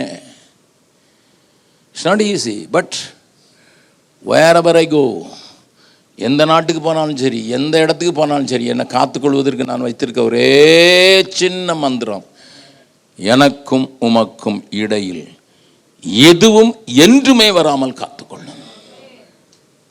இந்த வாழ்க்கையினுடைய பழக்கம் உண்டாக்கிட்டுனா நீங்கள் தப்பிடுவீங்க, சபை தப்பி வைக்கப்பட்டுரும். 2வது கேள்விக்கு நான் பதில் சொல்லிடுறேன். கேள்வி பதிலே முடிஞ்சிடுமோ என்ன தெரியல. 2வது கேள்விக்கு, வருங்கால தலைமுறையில் வரப்போகிற பிள்ளைகளுக்கு மொழி பிரச்சனை, கலாச்சார பிரச்சனை, 2ம் பிரச்சனை தான். அப்படி இருக்குமானால் இளம் தலைமுறையரை தக்க வைக்க முடியுமோ சபைக்கு? நேற்றைய தினத்தில் இதை குறித்து நல்ல வெளிச்சம் உங்களுக்கு இருந்ததை பார்த்தேன். we have to shift, அதை ஆங்கிலத்தில் the paradigm shift. தமிழ் ஆராதனைக்கிறது எல்லாருக்கும் நல்லாயிருக்கும். ஏன்னா நம்ம தமிழ் தாய்மொழி மட்டும் இல்லை, இருதயத்தின் மொழி, த ஹார்ட் லாங்குவேஜ். என்னதான் ஆங்கிலம் நல்லா பேசினாலும், என்னதான் இட்டாலி நல்லா பேசினாலும், என்னதான் ஒரு 2 ஆங்கில பாட்டு பிடிச்சாலும், இந்த தமிழ் பாட்டை பாடும்போது இருக்கிற உற்சாகமும் ஒரு சந்தோஷமும் ஒரு உத்வேகமும் எனக்கு அதில் வர்றதில்லை. இட்டாலியில் போய் வாங்கின்னு பாடலாம், அது எனக்கு இட்டாலி நல்லா வரலாம். ஆனாலும் அந்த தமிழில் நான் கேட்டு, என் தாய்மொழியை கேட்டு, என் இருதயத்தின் மொழியில் பாடுற அந்த சுகம் வர்றதில்லைங்கிறது உண்மை. ஆனால் அது பழசுகளுக்கு, பெருசுகளுக்கு, பழசுன்னு சொல்லக்கூடாது, பெருசுகளுக்கு. இப்போ இருக்கிற அன்னைக்கு என் கூட சாந்தனுடைய மகா காரை ஓட்டிகிட்டு அவள் தான் என்னை கூட்டிகிட்டு போகும்போது நான் கேட்டேன், அவர் பாட்டு பாடுறா, டிமிட்டமா என்ன பாட்டு பாடுறான், என்ன லாங்குவேஜ்னு சொல்லுன்னு சொன்னேன். உங்களுக்கு தெரியலையா, அது இங்கிலீஷில் பாடுறான்னு சொன்னான். எனக்கு இங்கிலீஷ் கொஞ்சம் தெரியும். ஆமாம், அதுக்கு பிறகு சரி ஒரு பாட்டு தான் இங்கிலீஷில் போட்டார். 2வது பாட்டு வந்தது பின்னால், போட்ட உடனே அது தமிழ் பாட்டுன்னு சொன்னான். நானே பாட்டு எழுதுகிற ஆள், நான் பாட்டு எழுதியிருக்கேன், 2-3 பாட்டு எழுதியிருக்கேன். பாட்டு எழுதுகிற ஆள், எனக்கு தமிழ்னா விளங்கலை. ஏன்னா தமிழ் பாட்டு அந்த மாதிரி பாடுறாங்க, அது எப்படி ராக் ஸ்டைல். ஆமாம், ராக் ஸ்டைலில் பாடுறான், தமிழான்னு விளங்கலை. உன் பிள்ளை அப்படி தான் பாடப்போகுது. நீ நீ சொல்ல தமிழில் பாடுடா, அவன் சொல்ல தமிழ் எனக்கு தெரியாது.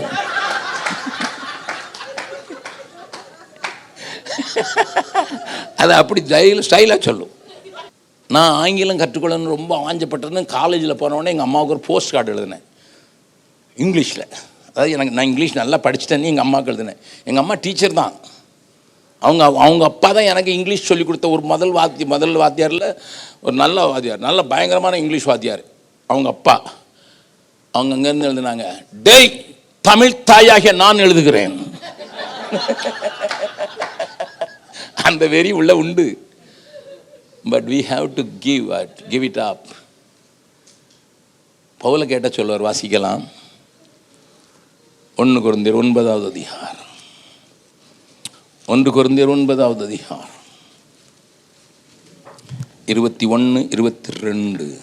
நியாயப்பிரமாணம் இல்லாதவர்களை 20ல இருந்து வாசிங்க. யூதரை ஆதாயப்படுத்திக் கொள்ளும்படி, யூதருக்கு யூதனை போலவும் நியாயப்பிரமாணத்துக்கு கீழ்ப்பட்டவர்களை ஆதாயப்படுத்திக் கொள்ளும்படி, நியாயப்பிரமாணத்துக்கு கீழ்ப்பட்டவனை போலவுமானேன். நியாயப்பிரமாணம் இல்லாதவர்களை ஆதாயப்படுத்திக் கொள்ளும்படிக்கு, அவர்களுக்கு நியாயப்பிரமாணம் இல்லாதவனை போலவும் ஆனேன். அப்படி இருந்தும் நான் தேவனுக்கு முன்பாக நியாயப்பிரமாணம் இல்லாதவனாயிராமல் கிறிஸ்துவின் பிரமாணத்துக்குள்ளவனாயிருக்கிறேன். 22 வாசிங்க. பலவீனரை ஆதாயப்படுத்திக் கொள்ளும்படி, பலவீனருக்கு பலவீனனை போலானேன். எப்படி ஆகிலும், நல்ல கோடு போட்டுங்க, எப்படி ஆகிலும் சிலரை ரட்சிக்கும்படி நான் எல்லாருக்கும் எல்லாமானேன். இப்போ 19வது வசனம் வாசிங்க. நான் ஒருவருக்கும் அடிமைப்படாதவனாயிருந்தேன். நான் அதிக ஜனங்களை ஆதாயப்படுத்திக் கொள்ளும்படி, என்னைத்தானே எல்லாருக்கும் அடிமையாக்கினேன். It is not an easy job. Shifting my mind. ஏன்னா என் மைண்ட் செட்டு, நான் சுப்பீரியர், நான் எக்ஸ்பீரியன்ஸ்ட் ஆளு, நான் அனுபவம் உள்ளவன், நான் எனக்கு தெரியாத ஒன்றும் இல்லை இது சொல்லிட்டு எல்லாருக்கும் அடிமையானேன் என்று சொல்வது எளிதல்ல. பட் ஆனால் நோக்கம் சரியா இருந்ததுன்னா அது முடியும். என் நோக்கம் என்ன? ஆதாயப்படுத்தணும். எப்படி ஆயிலும் ஆதாயப்படுத்தணும், எப்படி ஆயிலும் சிலர் ரட்சிக்கணும், எப்படி ஆயிலும் வரும் தரமலையை காக்கணும்னா நீங்களும் நானும் சில காரியங்களில் விட்டு கொடுத்து தான் ஆகணும். பக்கத்தில் இருக்கும் சொல்லுங்க, ரொம்ப கஷ்டம், வீட்டுக்குள்ளே விட்டு கொடுக்க முடியல. சொல்லுங்க. கணவனுக்கு மனைவி விட்டு கொடுக்க முடியல, மனைவிக்கு கணவன் விட்டு கொடுக்க முடியல, 100 பேர் இருக்க சபையில் எப்படி விட்டு கொடுக்குறது? It's very difficult. But if you want to save your children, we want to save your coming generation, வரப்போகிற சந்ததியை காக்க வேண்டும் என்றால் நீ விட வேண்டியவைகள் அல்ல, விட்டு கொடுக்க கூடாதவைகளை விட்டு கொடுக்க வேண்டும். அதனால தான் பவுல் சொல்றாரு, லாபமான அனைத்தையுமே நஷ்டம் என்று எண்ணுகிறேன். அது குப்பையுமே லாபமானது, நஷ்டப்படக்கூடிய தள்ளிவிடுறது ஈஸி. லாபமான அனைத்தையுமே நஷ்டம் என்று. அந்த கவியை மட்டும் பாடலாமா? அந்த கவியை மட்டும் ஃபாதர் தான் பாடி வச்சிருக்கிறார், நிறைய வசனத்தை பாடி வச்சுட்டாரு, நமக்கும் தெரியும்ல. அல்லேலூயா. லாபமான அனைத்தையுமே நஷ்டம் என்று கருதுகிறேன், அனைத்தையுமே நஷ்டம் என்று கருதுகிறேன், கிறிஸ்துவை அறிகின்ற அறிவிற்காக எல்லாமே இழந்து விட்டேன். நான் இயேசுவால பிடிக்கப்பட்டவன், அவர் இரத்தத்தால கழுவப்பட்டவன். நான் இயேசுவால பிடிக்கப்பட்டவன், அவர் இரத்தத்தால கழுவப்பட்டவன். எனக்கென்று எதுவும் இல்லை, பூமி சொந்தமல்ல, எனக்கென்று எதுவும் இல்லை, இப்பூமி சொந்தமல்ல, எல்லாமே இயேசு, எல்லாம் இயேசு, எல்லாம் இயேசு, இயேசு இயேசு எல்லாம் இயேசு இயேசு இயேசு. இந்த வசனத்துல இன்னொரு காரியத்தை நீங்க விட்டுறக்கூடாதானா? 21வது வசனத்தின் பின்பகுதியை வாசிங்க. கிறிஸ்துவின் பிரமாணத்துக்கு உள்ளவனாய் இருக்கிறேன். அப்படி இருந்தும், எப்படி இருந்தோம்? எல்லாருக்கும் அடிமையா இருந்தும், எல்லாருக்கும் எல்லாரும் போல ஆனாலும், நான் தேவனுக்கு முன்பாக நியாயப்பிரமாணமாய் இராமல் கிறிஸ்துவின் பிரமாணத்துக்கு உள்ளவனாய் இருக்கிறேன். I didn't move from my conviction. Yes. எனக்கு விசுவாசத்தை குறித்த கன்விக்ஷன் ஒன்னு இருக்கு இல்லையா? எனக்குள்ள இருக்கிற கன்விக்ஷன் என்ன சொல்லுவாங்க தமிழ்ல? எனக்குள்ள இருக்கிற அந்த உறுதியான தீர்மானம், கன்விக்ஷன், அதுல நான் வேலை செய்யல. வீட்டுக்கு ஃபவுண்டேஷனை மாத்தல,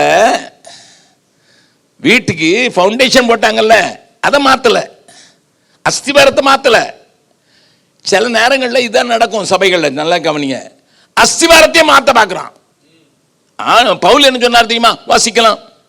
1 கொரிந்தியர் 3வது அதிகாரம் 10-11.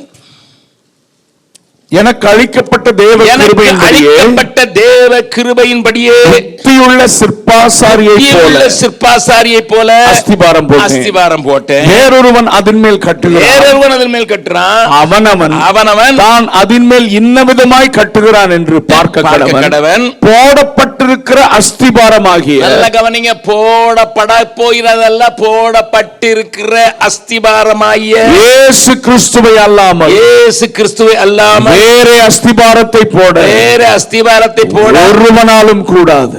பக்கத்துல உங்க கையை பிடிச்சு சொல்லுங்க, அஸ்திபாரத்தை மாத்திராத. நல்ல கையை பிடிச்சு சொல்லுங்க, அஸ்திபாரத்தை மாத்திராத. அதை மாத்தக்கூடாது. மேல இருக்கிறதுக்கு பேரு இன்ஜினியரிங் லாங்குவேஜ்ல சொல்லுவாங்க சூப்பர் ஸ்ட்ரக்சர். அதாவது மேல கட்டுறதுக்கு பேரு சூப்பர் ஸ்ட்ரக்சர். மேல கட்டுறதுக்கு உனக்கு சன்னல் இந்த பக்கம் வைக்கிறதுக்கு பிடிக்குது, ஏன்னா நீ கிழக்க பார்க்க வேணும்னு விரும்புற. எனக்கு கூட இருக்கிறவனுக்கு இந்த பக்கம் வைக்கிறதுக்கு பிடிக்கும், சன்னலை பிடிக்கும், அங்கே வை. ஒரு கேள்வி வேண்டாம். எனக்கு காத்தடிச்சாலும் தென்றல் வந்தாதான் நல்லா இருக்குன்னு தெற்கு பக்கம் வை, ஓகே. எனக்கு குளிர் காத்து வேணா வடக்கு பக்கம் வை. விளங்குதா? ஜன்னலை எங்கே வேணாலும் வச்சுக்கிடலாம், அஸ்திவாரத்தை. ஆமாம், சிலர் வீடு கட்டிட்ட பிறகு தான் ஞாபகம் வரும் வாஸ்து சரியில்லைன்ட்டு. எங்கள் ஊரில் இவன் பார்லிமெண்ட்டை கட்டிட்டு வாஸ்து சரியில்லைங்கிறான். அதனால எங்கள் பிரைம் மினிஸ்டர் போகிறதுக்கே பயப்படுறாரு. ஏன்னா போனால் பதவி போயிருமோன்னு பயப்படுறாரு. ஒரு வீட்டுக்கு போயிருந்தேன், நல்ல ஊர், என் மனைவி வாழ்ந்த ஊர், நாசரத்துன்னு பேர். நான் போகும்போது நல்லா கதவெல்லாம் போட்டு அழகான டெக்கரேட்டிவ் கதவெல்லாம் போட்டிருந்தாங்க, ரொம்ப அழகு போட்டேன். 2வது தடவை போகும்போது கதவு எந்த பக்கம் நான் அங்கே கதவு இருந்த இடத்துல பூசிட்டான். என்னடா காலி பண்ணிட்டு போயிட்டாங்களா, என்னடா பசி, அது காலி பண்ணுவாலும் கதவை ஏடா பூசிருக்கான்னு பார்த்தா அதுக்கு சொல்கிறாங்க, அண்ணா இந்த சைடு ஓடி வாங்க. ஏன்னா ஒரு தீர்க்கதரிசி வந்தார், சொன்னார் வாசல் சரியில்லைன்னுட்டு. சோசியக்காரன் இல்லை, தீர்க்கதரிசி வந்தாராம், வாசலை மாற்றி போடுங்க, ஏன்னா இங்கே முனி பாய்ச்சல் இருக்குது. முனி இந்த வரும்போது பாய்ச்சல், அதுனா உங்கள் குடும்பத்தில் எல்லாருக்கும் ஒரு வியாதி இருந்துக்கிட்டே இருக்குது. தீர்க்கதரிசி சொன்னான்னு வாசலை மூடி கதவு சைடில் போட்டான். அந்த பக்கம் காம்பவுண்ட் வால். நல்லா கவனிங்க, முன்னால் இடம் விட்டு கட்டியிருந்தாங்க, முன்னால் ஒரு 25 அடி நல்லா இருந்தது. அப்போ நான் பார்க்குறதுக்கு அழகாக இருந்தது, போகிறதுக்கு ஈஸியாக இருந்தது, நம்ம காரை கொண்டு நிறுத்திக்கலாம். இப்போ சைடில் போகணுன்னா அங்கே போகும்போது இடுக்கமான வாசல் தான். சரி உனக்கு பிடிக்கலையா, சரி எப்படியா தீர்க்கதரிசி சொன்னான்னு சொல்லல, நிறுத்திக்க. It's not going to, but don't change the foundation. ஒரு சபையில் டம் டிம்மு டிம்மு டிம்மு அப்படி தான் பிடிக்குது, பாடு பரவாயில்ல. ஒரு சபையில் எல்லாருக்கும் பாடு பரவாயில்ல. அது Anglican search.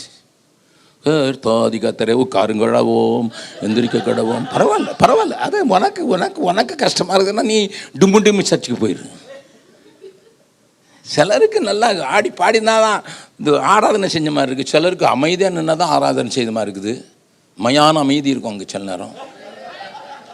No problem, no problem. But அஸ்திவாரத்தை மாற்றிடாத. பக்கத்தில் இருக்குன்னு சொல்லு, வயசானதுக்கெல்லாம் காது நிறையும். என்னடா டிம்மு டிம்முன்னு அடிக்கிறானுங்க. சில அடிக்கிற ட்ரம் அடிக்கிறாரு. நம்ம ட்ரம் அடிக்கிறதுக்கு பெரிய பெரிய ஸ்பீக்கர் வேற வச்சிருப்பான். நம்ம ஹார்ட் வெளியே போகும், உள்ள வரும். அது அவனுக்கு பிடிக்குது. ஏன்னா எல்லாம் யங் பீப்புள். அவன் டம் டம் டம் டம் கர்த்தாவே உமக்கு ஸ்தோத்திரம் அப்படி போ. ஆங்கிலிக்கன் சபை போனா கர்த்தாவே உமக்கு ஸ்தோத்திரம் உண்டாவதாக. No problem, no problem. சிலருக்கு ஜெபம் பண்ணுங்கன்னு சொன்னா வானத்தை கிழிச்சு உள்ள போயிடுவான். அங்க அவருக்கு அப்படி போடுற சத்தத்துல, இவன் போடுற சத்தத்துல இங்க கூரையை கிழிச்சு வானத்தையும் கிழிச்சு போயிடுவான். அப்படி ஜெபம் பண்ணா அவனுக்கு ஜெபம் பண்ண மாதிரி இருக்கும். சிலருக்கு அமைதியா, ஆமாண்டவரே செய்யுங்கப்பா, அது அவனுக்கு பிடிக்கணும் செய்யட்டும், இது உனக்கு பிடிக்கணும் செய். பக்கத்தில் சொல்லுங்க, என்ன வேணாலும் செய், அஸ்திவாரத்தை மாத்திராத. விளங்குதா? விளங்குதா? ஆமா. என்ன அப்படி இருந்தும் ஏன் கன்விக்ஷன்ல மாற்றம்ல? நான் அதுல ஒழுங்கா இருக்கிறேன். ஏன்னா அஸ்திவாரத்தை மாற்ற முடியாது. அப்படி இருந்தும் நான் தேவனுக்கு முன்பாக நியாயப்பிரமாணம் இல்லாதவனாயிராமல் கிறிஸ்துவின் பிரமாணத்துக்கு உள்ளானவனாய் இருக்கிறேன். எப்படியாவது ஆதாயப்படுத்தணுன்ட்டு நான் சில நேரங்களில் இருக்கேன். நான் எனக்கு ஒயிட் போடுறது பிடிக்குது, ஜிப்பா போடுறது பிடிக்குது. ஓகே, எல்லாரும் ஜிப்பா தான் போடணும். இல்லைன்னா நீ ஊழியத்துக்கு வரக்கூடாது. கம்யூனியன் சர்வீஸில் எல்லாம் ஒயிட் அண்ட் ஒயிட்டில் நிற்கணும் பரலோகத்துக்கு போகும்போது. ஏன்னா அப்படின்னா ஒரு தோட்டத்துக்குள்ளே போனால் எல்லாம் ஒயிட் பூவால் இருந்துருக்கணும். அது கலர் போட்டிருக்குது, அது கத்தர் கொடுத்த கலர். ஒரு சின்ன பூ கூட அத்தனை கலர் மாற்றி இருக்கிறாரு. God's way. Don't insist. White போட்டால் நல்லா இருக்குது, எனக்கு அது பிடிக்குது, உனக்கு ஒயிட் பிடிக்காது, அதுக்கு நான் என்ன செய்யுது? பிள்ளை வச்சிருக்க தாய் சொல்கிறா, ஒயிட் போட்டால் என் பிள்ளை இதில் ஏதாவது பண்ணிட்டுன்னா உடனே தெரியுது. நான் அதுக்காக மஞ்சள் சாரி கட்டியிருக்கேன்.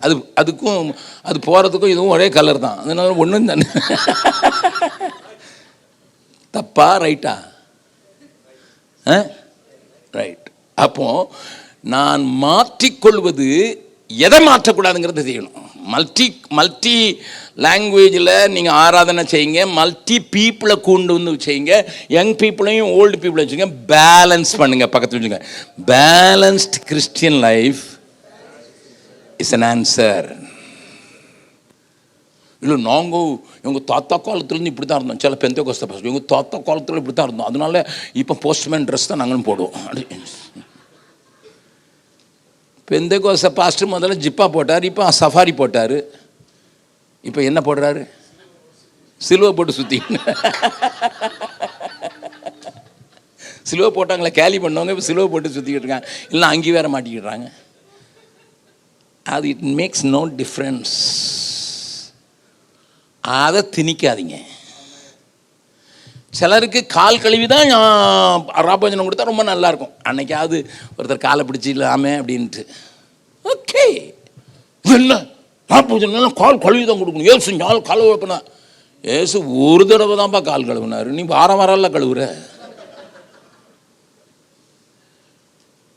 தேவையில்லாத காரியங்களுக்கு முக்கியத்துவம் கொடுத்து விடாதீர்கள். பக்கத்தில் வச்சுங்க, தேவையில்லாத காரியங்களுக்கு முக்கியத்துவம் கொடுத்துருக்காங்க. சகலமும் ஒழுங்கும் கிரமமாய் நேர்த்தியுமாய் செய்ய கடவுது. எப்படி ஆகிலும் கிறிஸ்து மகிமைப்பட வேண்டும், ஆட்கள் ஆதாயப்படுத்தப்பட வேண்டும். சிம்பிள். அப்போ வரும் நாட்களில் யங் பீப்புளையும் சேர்த்து மல்டி லாங்குவேஜில் ஆராதனை செய்யும்போது ஒவ்வொருத்தருக்கும் ஒரு மாதிரி பிடிக்கும். நீங்கள் பிரேசிலில் போனீங்கன்னா அவனுக்கு அந்த அந்த பெரிய கிட்டார், இந்த இந்த இவ்வளோ அது பேர் என்னது, பேஸ் கிட்டார் மாதிரி வச்சுருப்பான். ஆமாம், அதில் ஃபேன் எழுத்தால் தான் அவனுக்கு மியூசிக் போட்ட மாதிரி இருக்கும். நமக்கு அதை தூக்கிட்டு போனால் நம்ம ஆளுங்களுக்கு நாதஸ்வரம் பிடிக்கும். ஒருவேளை என்ன செய்யலாம்? இலங்கையில் போனால் நாதஸ்வரம் பர பர பர பரன்னு அடிப்பான். பரவாயில்ல, அவனுக்கு அந்த மியூசிக் பிடிச்சிருக்குப்பா, அதெல்லாம் ஒன்றும் கஷ்டம் இல்லை. இல்லை நாங்கள் கீபோர்ட்லேயே பழகிட்டோம் சார். கீபோர்டே இப்போ தானப்பா வந்துச்சு. எங்கள் ஊருக்கு வந்து டங்கு டங்குன்னு போட்டு டோலாக அடித்து நிமித்திடுவான். ஓகே, அவனுக்கு அது நல்லமா இருக்குது, அது அவனுக்கு இஷ்டமாக இருக்குது. எப்படி ஆயிலும் கர்த்தர் மாத்திரம் மகிமைப்பட வேண்டும். ஆடுறவன் இல்லை, பாடுறவனும் இல்லை, போடுறவனும் இல்லை. ஆடுறவன் பாடுறவன் போடுறவன்லாம் கர்த்தர் மகிமைப்படுகிறாரா? எனக்கு நல்லா இருக்குது, ஆராதனைக்கு போயிட்டு ஒரு ஆண்டவர் நல்லா ஆராதிச்சேன் பிரதர், மனதார ஆதரிச்சேன், என்னுடைய ஆராதனையில் அவர் பிரியமாக இருக்கிறா. இதுதான் final. This is the final thing. நம்ம சில காரியங்களில் கேர்ஃபுல்லாக இருக்கணும். ஏன்னா எனக்கு சினிமாவே பார்க்கறதுனால சினிமா ராகம் என்னன்னே தெரியாது. எங்களுக்கு ஸ்கூல் ஃபங்க்ஷனில் எங்கள் ஆளுங்க சின்ன பிள்ளைங்களுக்கு தான், சின்ன பிள்ளைங்களுக்கு ஏதாவது கொரியோகிராஃபி இல்லைனா டான்ஸ் சொல்லி கொடுக்கும்போது இந்த சினிமா பாட்டு எங்கேயாவது அந்த ராகத்தை பிடிச்சிட்டு வந்துடுவாங்க எங்கள் ஆட்கள். ஏன்னா நம்ம சபைகளில் தான் இருப்பாங்களே. நான் என்ன செய்வேன்னு கேளுங்க, நான் பாபு அவங்கள உடனே அனுப்பிச்சிடுவேன். மீடியா டிபார்ட்மெண்ட் செக் பண்ணு, இந்த பாட்டு எங்கேருந்து வந்துச்சு, எது சினிமாலேருந்து வந்துன்னா அது வேண்டாம், அது வேண்டாம். கேட்க நல்லா தான் இருக்கும், வேண்டாம் வேண்டாம். ஜெர்மனில் ரஷ்யன் ஸ்பீக்கிங் ஜெர்மன்ஸ் இருக்காங்க, பெரிய பெரிய சபைகள், 600-700 பேர் இருப்பாங்க எல்லா சபைகளையும். நான் எல்லா சபைகள்லேயும் நான் பேசியிருக்கேன். கிட்டத்தட்ட ஒரு சபைக்கு போயிருந்தோம். அங்கே நாங்கள் என் கூட வந்த இன்டர்மிஷனுடைய ஒரு தலைவர் ஒரு ஸ்லைடு ப்ராஜெக்ட் தான் கொண்டு வந்தார். ஸ்லைடு போடுற ப்ராஜெக்ட், அதாவது பீகாரில் எப்படி ஊழியம் நடக்குதுன்னு காட்டுறதுக்கு அவர் கொண்டு வந்திருந்தார். அந்த பாஸ்டர் உள்ளே விட மாட்டேன்ட்டார். இப்போ ஸ்லைடு போடுவீங்க, நாளைக்கு வீடியோ போடுவீங்க, எங்கள் வீட்டு பிள்ளைங்கள்லாம் சினிமா பார்த்துரும், அது தொடக்கம் தான் இப்படி ஆரம்பிச்சிரும்னு சொன்னார். எனக்கு ஜெர்மனில் எப்படி இருக்காங்களா, நான் அவர்கிட்ட உட்காந்து கேட்டேன், டெக்னாலஜி வந்துட்டியா, ஒரு படத்தை காட்டுறதுக்கு ஒரு இது போடுறதில்ல நீ சீட்டு போட்டு போகிற. இல்லை பிரதர் ஜெபக்குமார், கொஞ்சம் கொஞ்சமாக தான் அப்படி உள்ளே வரும் சிலது. நம்ம தான் கேர்ஃபுல்லாக இருக்கணும். அதுக்காக ரிஜிடாக இருக்கணும்னு அவசியம் இல்லையா. அதே சபைக்கு 2 வருஷம் கழித்து மறுபடியும் போகும்போது அவனே சினிமா காட்டிக்கிட்டு இருக்கான். என்னன்னு கேட்டேன். எங்கள் பிள்ளைங்கள்லாம் மெக்சிகோ போயிருந்தாங்க, அங்கே ஊழியம் செஞ்சுட்டு இருந்தாங்க, எப்படின்னு காட்டணும்னு சொன்னாங்க. எங்கள் எல்லோரும் காணிக்கை கொடுத்தோம், எல்லோரும் டிக்கெட் வாங்கி கொடுத்தோம், அதனால் அவங்களுக்கு காட்டுறேன். இப்போ மட்டும் காட்டுறேன். அப்போ அதில் பக்கத்தில் இருக்குன்னு சொல்லுங்க, உடும்பு பிடி குரங்கு பிடியாக மாறிடக்கூடாது. நல்லா கை வைத்து சொல்லுங்க, நல்லா கை வைத்து சொல்லுங்க. உடும்பு பிடி தேவை, பற்றி கொண்ட சத்தியத்தில் நிற்கணும் கடைசி. அது குரங்கு பிடியாச்சுன்னா என்ன ஆகும்? குரங்கு என்ன செய்யும் தெரியுமா? ஹலோ, எதுக்கு உடும்பு பிடிக்கும் குரங்கு பிடிக்கும் வித்தியாசம் சொல்கிறேன். குரங்கு பிடி என்ன செய்யும் தெரியுமா? அதுக்கு திடீர்னுட்டு பேன் ஞாபகம் வந்துட்டுனா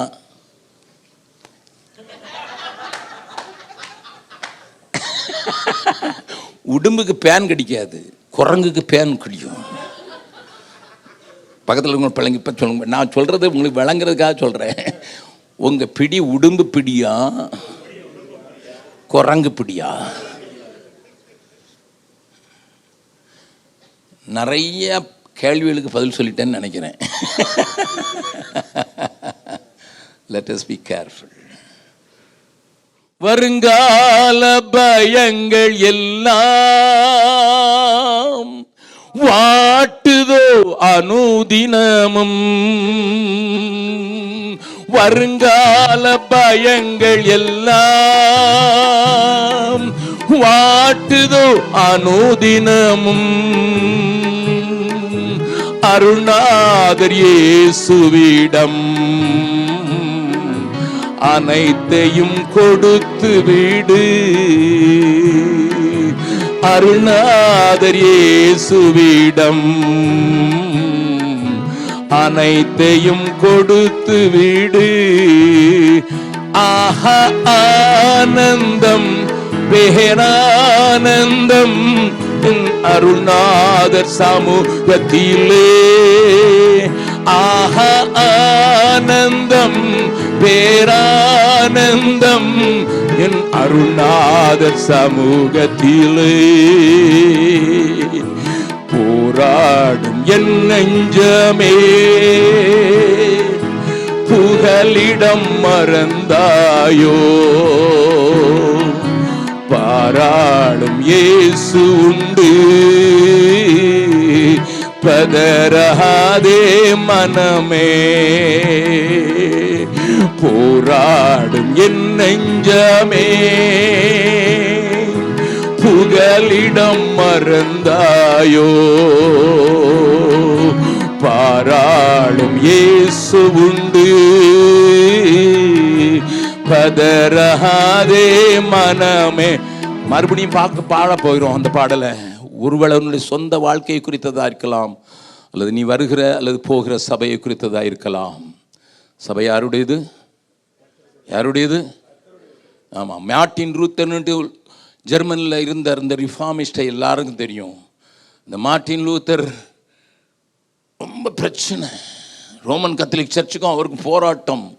94 தீசிஸை எழுதி கதவுல ஒட்டுறதுக்கு ரெடி பண்ணிட்டு இருக்காரு. போராட்டம்னா போராட்டம், பயங்கரமான போராட்டம். சபையை குறித்த பெரிய வைராக்கியம், சபையில் ஒரு பெரிய உயிர்மீச்சு உண்டாகணும், சபையில் ஒரு மாற்றம் உண்டாகணும், சீர்திருத்தம் உண்டாகணும்னு போராடி ஜெபிச்சு, கண்ணீரில் ஜெபிச்சு அப்படியே போராடிக்கிட்டு இருக்கும்போது ஒரு நாள் எந்திரிச்சு ஜன்னலை திறந்து பார்த்துட்டு, Lord, the church is yours, you take care of it. நல்லா கவனிங்க. எனக்கும் அப்படி தான்.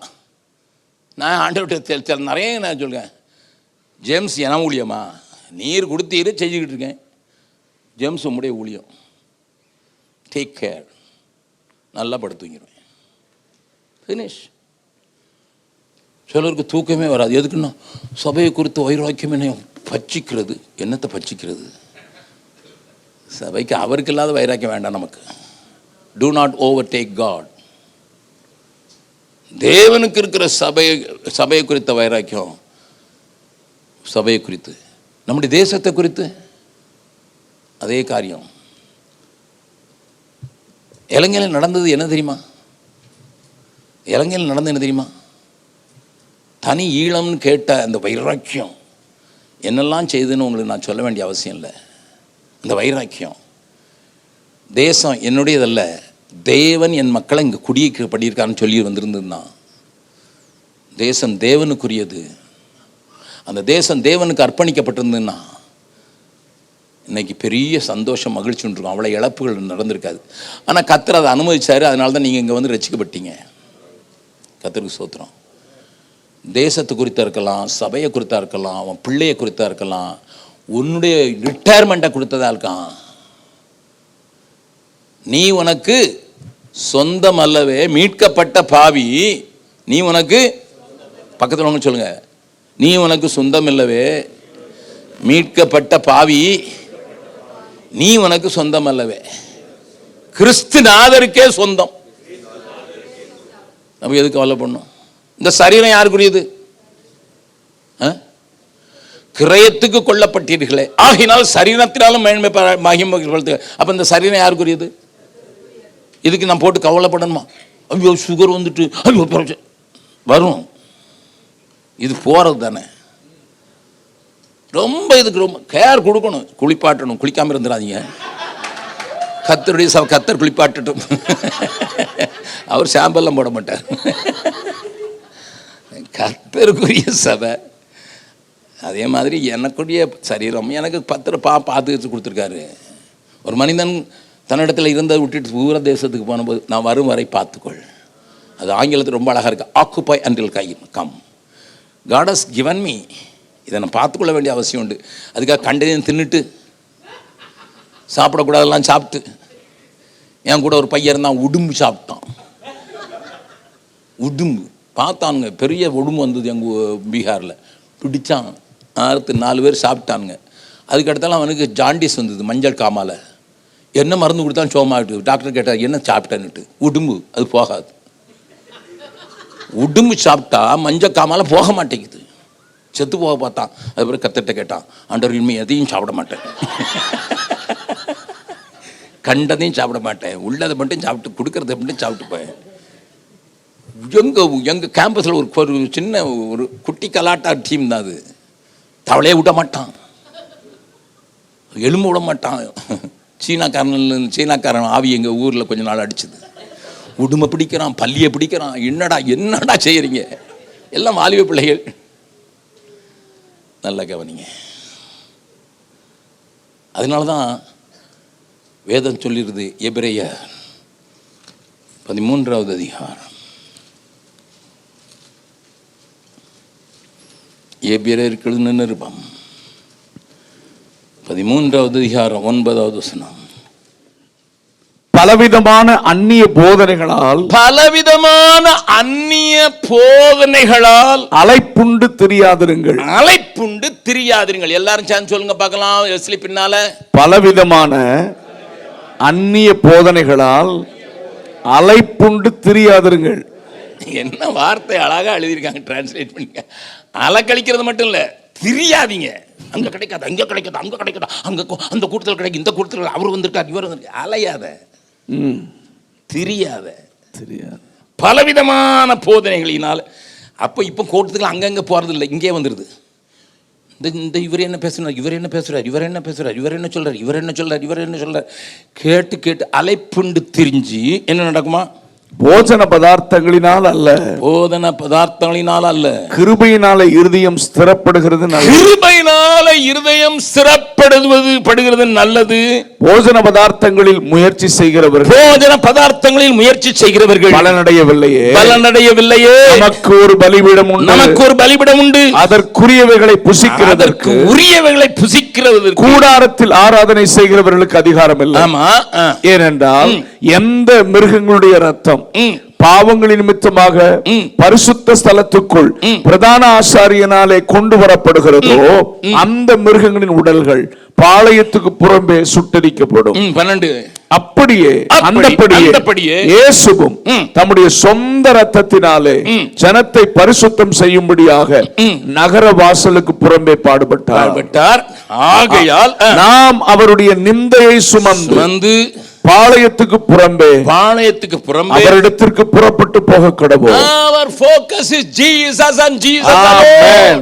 அவரிடத்திற்கு புறப்பட்டு போக கடவோம். நிலையான நகரம் நமக்கு இங்கே இல்லை, நிலையான நகரம் நமக்கு இங்கே இல்லை. வரப்போகிறதையே நாடி தேடுகிறோம். நம்புறவங்க மாத்திரம் ஒரு அல்லேலூயா சொல்லுங்க பார்க்கலாம். அல்லேலூயா. நிலையான நகரம் நமக்கு இங்கே இல்லை. ஆமென். வரப்போகிறதையே நாடி தேடுகிறோம். அல்லேலூயா. ஆகையால் அவருடைய நாமத்தை துதிக்கும் உதடுகளின் கனியாகிய ஸ்தோத்திர பலியை அவர் மூலமாய் எப்போதும் தேவனுக்கு செலுத்த கடவுள். இவனெல்லாம் ஆராய்ந்து அறிய வேண்டிய வசனங்கள். அந்நிய போஜனங்களினால் அலைப்புண்டு திரியாதீர்கள், கிருபையினால் இருதயம் ஸ்திரப்படுவது நல்லது. அப்ப இன்றைக்கு கிருபை என்கிற உபதேசத்தை எவ்வளவு தவறா உபயோகப்படுத்துறா பாத்தீங்களா? கிருபையினால உலகம் இருதயம் ஸ்திரப்படணும்னு வேதம் சொன்னா, இவன் கிருபையினால இருதயத்தை அலக்களிக்க பண்ணிட்டான். அதனால தான் அந்த பாட்டை சொல்லி கொடுத்தேன். இப்போ எல்லாரும் எழுந்து நின்று நான் உங்களுக்கு கற்றுக் கொடுத்த இந்த பாடலை மறுபடியும் பாடப் போகிறோம். அந்த கிருபை நினைத்து இந்த செஷனை நான் முடிக்கிறேன். ஒரு காரியத்தை வாசித்து விட்டு வாசிக்கலாம். ரோமர் 16வது அதிகாரம் 17வது வசனம். அன்றியும் சகோதரரே நீங்கள் கற்றுக்கொண்ட உபதேசத்திற்கு விரோதமாய், நீங்கள் கற்றுக்கொண்ட உபதேசத்திற்கு விரோதமாய் பிரிவினைகளையும் இடரல்களையும் உண்டாக்குகிறவர்களை குறித்து எச்சரிக்கையாயிருந்து அவர்களை விட்டு விலக வேண்டும் என்று உங்களுக்கு புத்தி சொல்லுகிறேன். என்ன அழகா வேதம் சொல்லி கொடுக்க பாருங்க. பிரிவினையையும் இடரலையும் கொண்டு வருகிற எந்த மனிதனுக்கும் சபைக்கும் சம்பந்தம் இல்லை. ஆமென். ஏன்னா அவங்க எப்படி இருப்பாங்கன்னு அடுத்த வசனத்தில் சொல்றாரு. அப்படிப்பட்டவர்கள் நம்முடைய கர்த்தராகிய இயேசு கிறிஸ்துவுக்கு ஊழியம் செய்யாமல். ஓஹோ, அதான் பிரச்சனையோ. அப்படிப்பட்டவர்கள் எப்படிப்பட்டவர்கள்? பிரிவினையையும் இடரலையும் உண்டாக்குகிறவர்கள், இயேசு கிறிஸ்துவுக்கு ஊழியம் செய்யாமல் தங்கள் வயிற்றுக்கே ஊழியம் செய்யறது மட்டும் இல்ல, என்ன செய்வாங்களா? நய வசனிப்பினாலும் பேச்சினாலும் கபடில்லாதவர்களுடைய இருதயங்கள். நீங்க நல்லவங்க தான், கபடே இல்லாதவங்க. நீங்க நல்லவங்க தான் ஐயா, நீங்க கபடி இல்லாத ஆளு, நல்ல ஆளு, நல்ல இருதயம் உங்களுக்கு. புறாவை போல கபடில்லாதவர்களுடைய இருதயங்களை வஞ்சிக்கிறவர்களுமாய் இருக்கிறார்கள். ஓஹோ, அதனால சொன்ன உங்க சென்சார் நல்ல ஸ்ட்ராங் சென்சார் வைக்கட்டும். சில சென்சாரை பார்த்துருக்கீங்களா? ஆமாம், இங்கே இருந்துகிட்டே அவருக்கு சுவிட்சு கார் சென்சார் வச்சுருக்காரு கையில், அந்த சாவியில் இருக்குது. அது அமுக்குனா கார் அங்கே திறக்கும். சென்சார் பவர்ஃபுல்லாக இருந்தால் இங்கேருந்தே திறக்கும். சில காருக்கு பக்கத்தில் போய் தொட்டால் தான் திறக்கும். பக்கத்தில் இருக்கும். உங்கள் சென்சார் எப்படி இருக்குது? ஒரு 4 மைல் சென்சார் அடிக்கிற மாதிரி வச்சிங்க. எஸ், அங்கே ஊருக்குள்ளே வரும்போதே தெரியணும், வர்றான் பாரு ஒருத்தன். கொஞ்சம் நல்ல பவர்ஃபுல் சென்சார்னா நாட்டுக்குள்ள வரும்போதே தெரிஞ்சிடும். விளங்குதா? சிலருக்கு வீட்டுக்குள்ள வந்த பிறகு சென்சார் ஒர்க் பண்ண மாட்டேங்குன்னா, நான் இந்த கதையை சொன்னாலும் சொல்லியிருக்கேன். ஒரு டிஎஸ்பி, டிப்டி சூப்பரண்ட் ஆஃப் போலீஸ்கிட்ட பேசிக்கிட்டு இருந்தேன். ஒரு நல்ல கிறிஸ்தவர், நல்ல பிலீவர். அவர்கிட்ட சொன்னேன், பிரதர் என்னெல்லாமோ நீங்கள் காவல் போடுறீங்க, ஏன்னா ஒரு வீட்டில் நல்ல புல்டாக் வச்சுருக்கான், அல்சேஷன் வச்சுருக்கான், ஜெர்மன் ஷெப்பர்ட் வச்சுருக்கான், அதெல்லாம் கடிச்சதுன்னா 1 கிலோ கறி எடுத்துகிட்டு தான் வரும், அப்படி நாயெல்லாம் வச்சுருக்கான். ஆனால் அங்கே திருடன் திருடிட்டான்னு நீங்கள் சொல்கிறீங்க சில நேரங்களில், எப்படி ஐயான்னு கேட்டேன். அவர் சொன்னார், பிரதர் ப்ரொஃபஷனல் திருடனாக இருந்தா, திருட்டைய தொழிலாய் கொண்டு திருட்டு ஆவியிலே நிறைந்தவனாக இருந்தா, அவன் வீட்டுக்குள்ளே வந்தோடனே இந்த நாய் வாலாட்டும். ஏன்னா அந்த ஆவி இந்த வாயை கட்டி போட்டுமா. திருடனுக்குள்ள இருக்கிற ஆவி, திருட்டாவி, அதாவது ப்ரொஃபஷனல் தொழிலே திருடுதான். அந்த ஆள் உந்தானா அவனுக்குள்ள இருக்கிற ஆவி முன்னால போய் வாயை கட்டி போட்டுருணும். எந்த நாயனா அது வாலாட்டிக்கு நிற்குமா. ஆனா புதுசா திருட படிக்கிறான் பாருங்க, அவன் வந்தானா ஓ ஓ ஓன்னு கத்திரும். அப்ப யாரை கண்டுபிடிக்கிறது ரொம்ப கஷ்டம். ரொம்ப கஷ்டம், ரொம்ப கஷ்டம். அவர் சொல்லும் போது எனக்கு ஆச்சரியமா இருந்தது. 3 உதாரணம் வேற சொன்னார். இந்த வீட்டுக்கு போனேன், அங்கே புது கள்ளை வந்தான், பிடிச்சிட்டோம். இன்னொரு வீட்டுக்கு போனேன், அவன் வாழ்நாள்லாம் 15 வருஷம் திருடுறான். நாங்களும் இவ்வளோலாம் வைக்கிறோம். அவங்க வீட்டில் 4 நாய் இருக்குது, 4 வயிற்றுக்கு 4 நாய் வச்சுருக்கான். ஒன்றும் சத்தமே போடலை. அந்த உடனே வாங்க வாங்கன்னு சொல்லுது.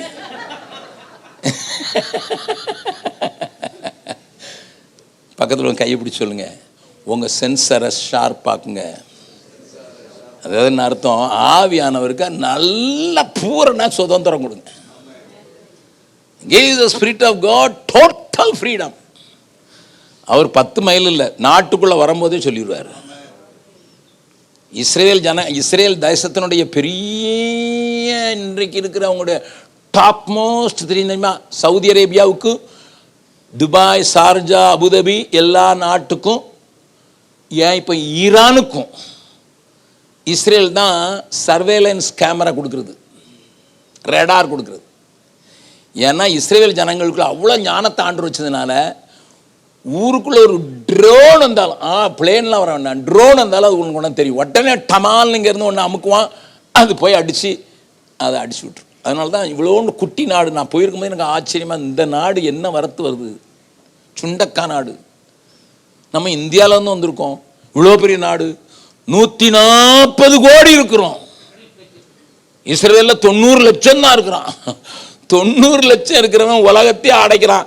எங்க மோடிக்கும் அவன் தான் சர்வேலன்ஸ், தெரியுமா உங்களுக்கு? ஆமாம், அவரும் அவங்ககிட்ட தான் ஒப்பந்தம் கையெழுத்து போட்டிருக்காரு.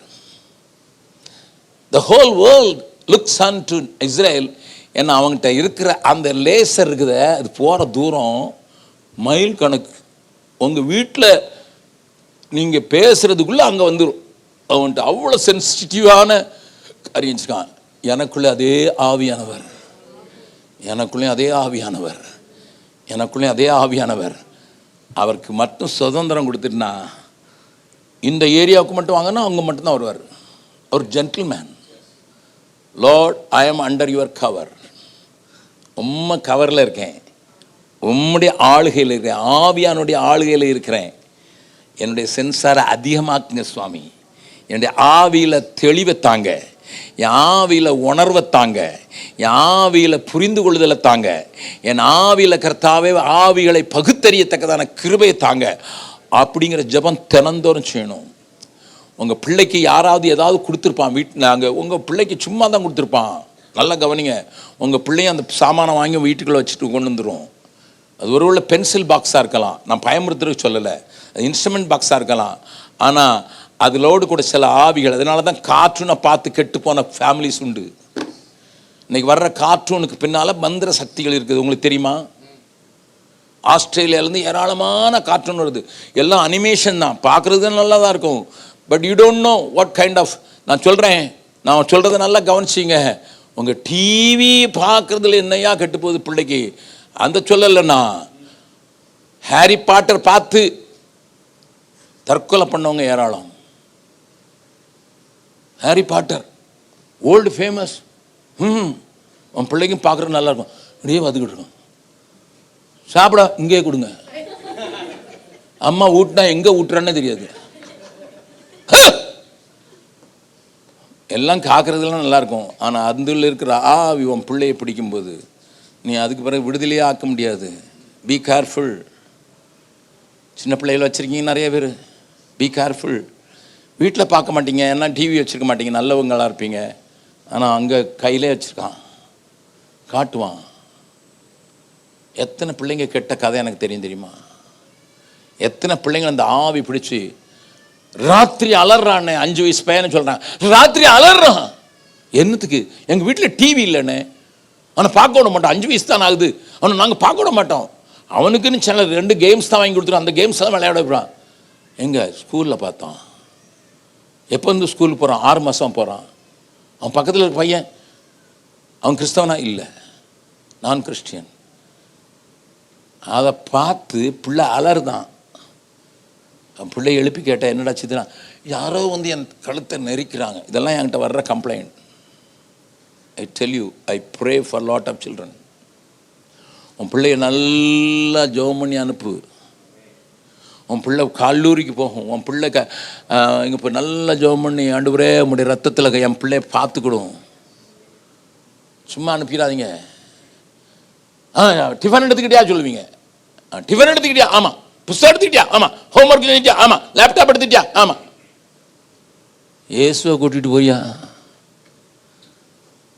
Your children needs to be protected in the days to come more until you get the anointing, powerful anointing by which will be more sensitive. ஒரு பெரிய அபிஷேகத்தில் நல்ல நிறைஞ்ச வாழ்க்கை, ஆவியானுக்கு பூரண சுதந்திரம் கொடுத்து அவர் கண்டுபிடிக்கட்டும். எதிரியினுடைய காரியம், சின்ன காரியம் வந்தாலும் உடனே டக்குன்னு அடிக்கும். நான் உங்களுக்கு சொல்ல முடியும், சில நேரங்களில் ராத்திரி 1:30 மணிக்கு ஆண்டவர் என்னை எழுப்புவார். எனக்கு விளங்காது, என்ன ஆண்டவரை இப்போ தான் 11:30 தான் படுத்துக்கேன், 11 மணி வரைக்கும் நான் பைபிளை வாசிச்சுட்டு அடுத்த பிரசங்கத்தை ரெடி பண்ணி எழுத வேண்டியதெல்லாம் எழுதிட்டு இப்போ தான் படுக்க போகிறேன், 1:30க்கு எழுப்பி விட்டிங்களே. என் மகளுக்கு என்னமா செய்யும்? என் மகள் கல்யாணம் கட்டி அவளுக்கு 2 பிள்ளை இருக்காங்க, அவள் இருக்கிறது 3000 கிலோமீட்டரில். அப்படி சொல்லுவார் ஆண்டவர், ஜெபம் பண்ணுங்க. அடுத்த நாள் ஃபோன் பண்ணி கேட்பேன், என்னம்மா? ஆமாம் டாடி, நேற்று இவ்வளோ கஷ்டப்பட்டேன். ஓஹோ, அப்பாவுக்கும் மகளுக்கும் இருக்க தொடர்பு இல்லை, ஆவிக்குரிய உலகத்தில் இருக்க தொடர்பு. அப்போ நான் கேட்க, இந்த 1:30 மணிக்கு 2:30 மணிக்கெல்லாம் ஆண்டவர் எழுப்பும்போது நான் கேட்குறது, எதுக்காக? யாருக்காக ஜெபம் பண்ண மாட்டோம், யாராவது இன்னும் ஆபத்தில் இருக்காங்களா? என் மிஷினரிங்க ஆபத்தில் இருந்தாங்கன்னா எனக்கு சொல்லுவார், காட்டுவார், தட்டி தான் அழிப்பார். நான் தான் தேடி கண்டுபிடிக்கும், இவனுக்கு ஆபத்து வந்திருக்குமோ, இவனுக்கு ஆபத்து வருமோ. நான் தேடி தேடி தேடி தேடி தேடி கண்டுபிடி ஒரு அவனுக்காக ஜெபம் பண்ணுவேன். எல்லாரையும் காட்ட மாட்டார், எல்லா நேரமும் காட்ட மாட்டார். சில நேரம் சிலரை கொடுத்த பயங்கரப்பா எங்கேயோ இருப்பாங்க, அமெரிக்காவில் இருப்பாங்க, திடீர்னு எழுப்பி விட்டு இந்த அமெரிக்காவில் இருக்க அவருக்காக ஜெபம் பண்ணு. நான் அதை ப்ராக்டிஸ் பண்ணுறதுனால உங்களுக்கு சொல்கிறேன், பி சென்சிட்டிவ். சூலமத்தை கேட்டால் ஒரு காரியம் சொல்ல வாசிக்கலாம்.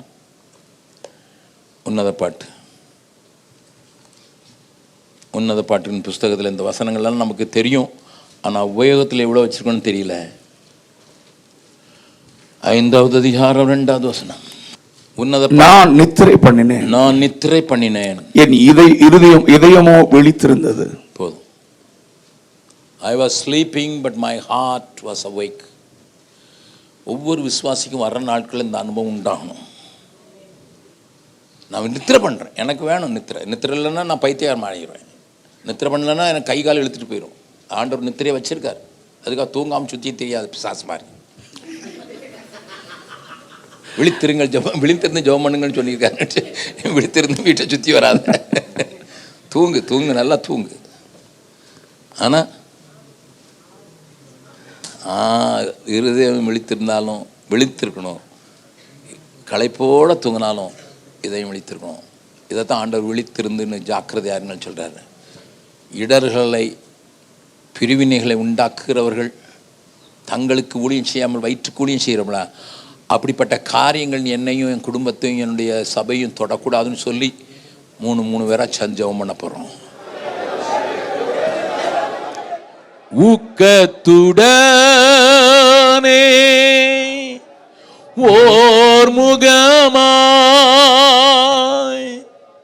வாக்கு தத்தத்தை பற்றி கொண்டு நோக்கத்தை எல்லாம் நேர்மையாக்கி கேட்கும்படிக்கு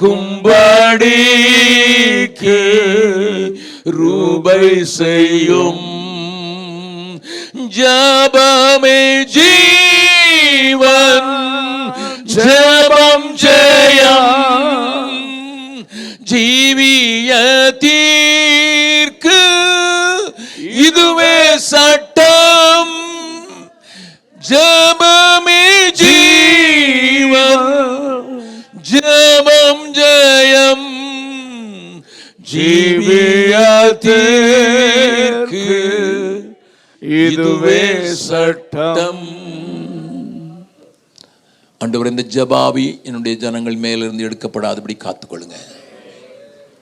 தேசத்துக்காக மாத்திரமல்ல, தங்களுடைய குடும்பங்களுக்காக, பிள்ளைகளுக்காக, சபைக்காக போராடி ஜெபித்து காத்துக்கொள்ளுகிற ஒரு அரணாக சீயோன் குமாரத்தின் மதிலே, அப்படித்தான் புலம்பல்ல வாசிக்கிறோம், மதிலாக எழுப்பி விடுவீராக. இயேசு கிறிஸ்துவின் நாமத்தில் ஜெபிக்கிறோம் நல்ல பிதாவே.